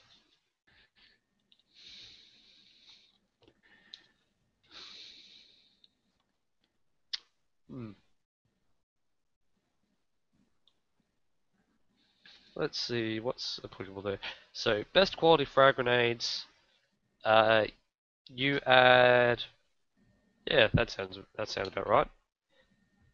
Best quality frag grenades add +2 to their blast radius. So instead of a blast 4, they count as having a blast 6. Nice. And you get 3 of them. However, I'm trying to regenerate those ones is going to be quite tricky. To get more if I use them. To get more of them would be quite tricky. Or I could just go for the standard frag grenades and go for just the blast radius of 4, right? Yeah, Yeah, but which is for the like best quality starting ones we equipment, have. you get quite big boom frag grenades. I like Big Boom. That's great. And did you see them on page 127? 127. Oh, I must have went past them. Yeah, those are the guns. 127. There we go.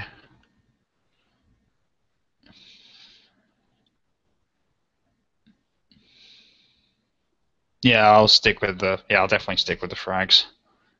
Yep, all good. So Because yeah, they're probably going to be the most useful for the time being. Because I doubt like I'd get the other ones later on, probably, but I don't know. Just seems a little bit ridiculous to hold on to them for such a long time. If I had something yeah. like the melter grenades. So you have 3 best quality frag grenades with blast 6. Hmm. Uh, Knob, you have standard Eldar equipment, so that's already pretty good. Yep. And Faction, you have a standard quality pulse accelerator. Cool, cool. Alright, so we're pretty much done in terms of character creation now. I will leave you all to determine backstories, but basically, just to give a general gist of where I'm probably going to start the story off, you're going to be starting out on a human controlled planet. It's technically within the Imperium, but it's kind of been semi forgotten about by the Administratum and the High Lords of Terra. For astrolocation in the galaxy, it is very close to the Damocles Gulf, if you are familiar with that part of war.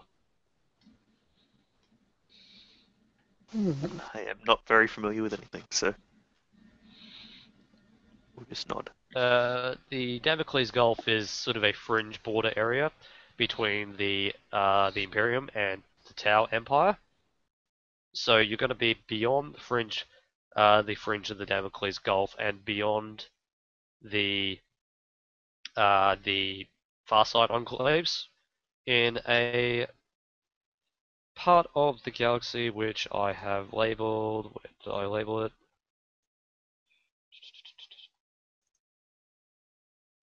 You'll be starting it in the system of Achov on the moon Taruta. And as part of that, you've all come here for various reasons, which I will leave up to your character backgrounds for you to decide.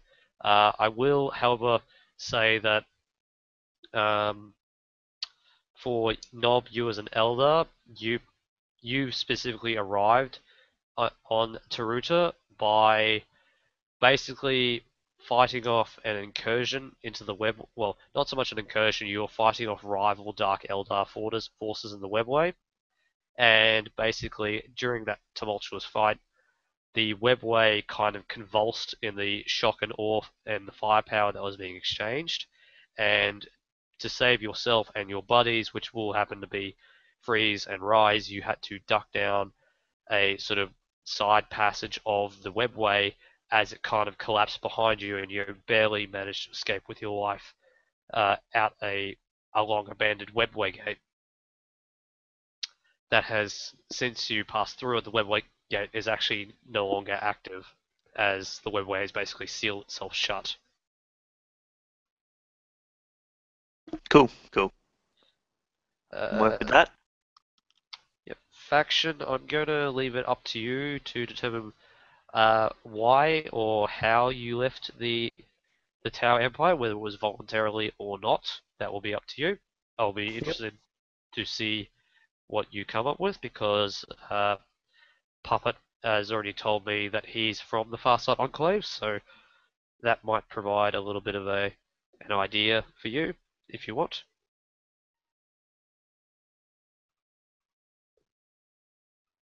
I'm sure I will think of something. It's a very power-rich area. Definitely.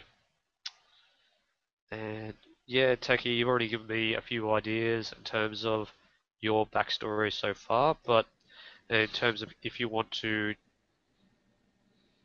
continue working on your backstory and let me know how you got from the Space Hulk to the moon, that can certainly be arranged. Otherwise, I can always sort of fill in the gaps and contrive a reason for you to be here.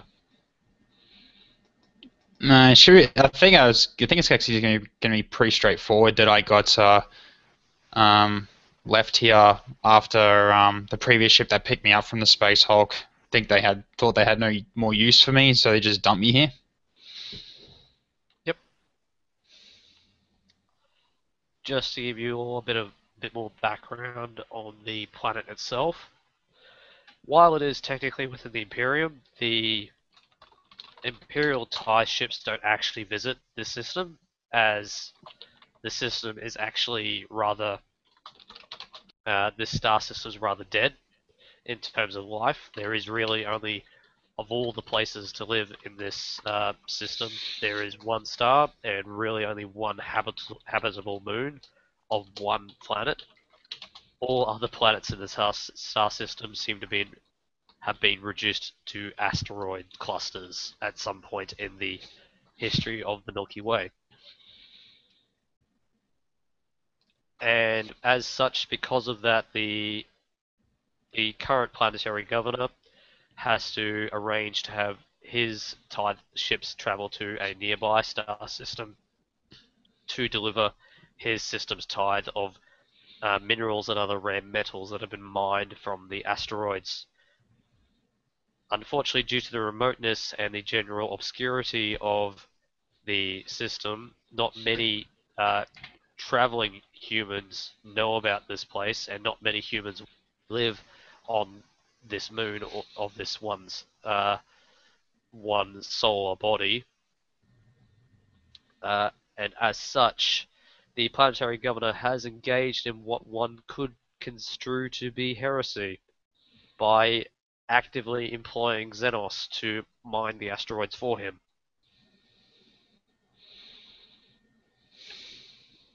So this is not your standard 40k story, because if this was your standard 40k story, I wouldn't have 3 Eldar, 2 Tau, and a Mechanicus in the same group, not killing each other.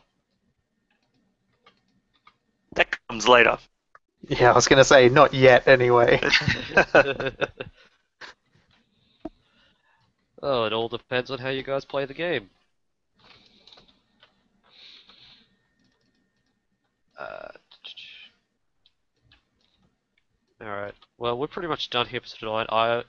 I'm going to arrange a time for the other 3 players to organise their characters and get themselves sorted. I suppose this is as good a time as any just to take down sort of like general availability in terms of days of the week when you guys can manage time to play. Okay, so faction, you're pretty much any night of the week. Techie, how about you? I know you and I have got quite hectic schedules for Yeah, role-playing so not a games. Monday or a Wednesday. We'll keep it separate that way. Not Thursdays either, because I kind of got something going on with Joe and the guys for Torchlight 2 plays, so not Thursday. Any other day is fine with me. So Tuesday or Friday really, or on the off weeks for Monday and Wednesday. All the off weeks, yeah, that works too. I'll see if Tuesday or Friday works, because that would probably be ideal, just to keep them off separate days so that we don't get confused. Yeah. Nob, how about you? I'm really free any days, to be honest. As long as it's obviously not the Monday when we have Pathfinder. Yep. Sounds good. At this point, it's probably shaping up more to be a Tuesday night, considering, Friday nights people tend to do stuff. So this stage will likely to be a Tuesday night. Sounds good to Sounds me. good.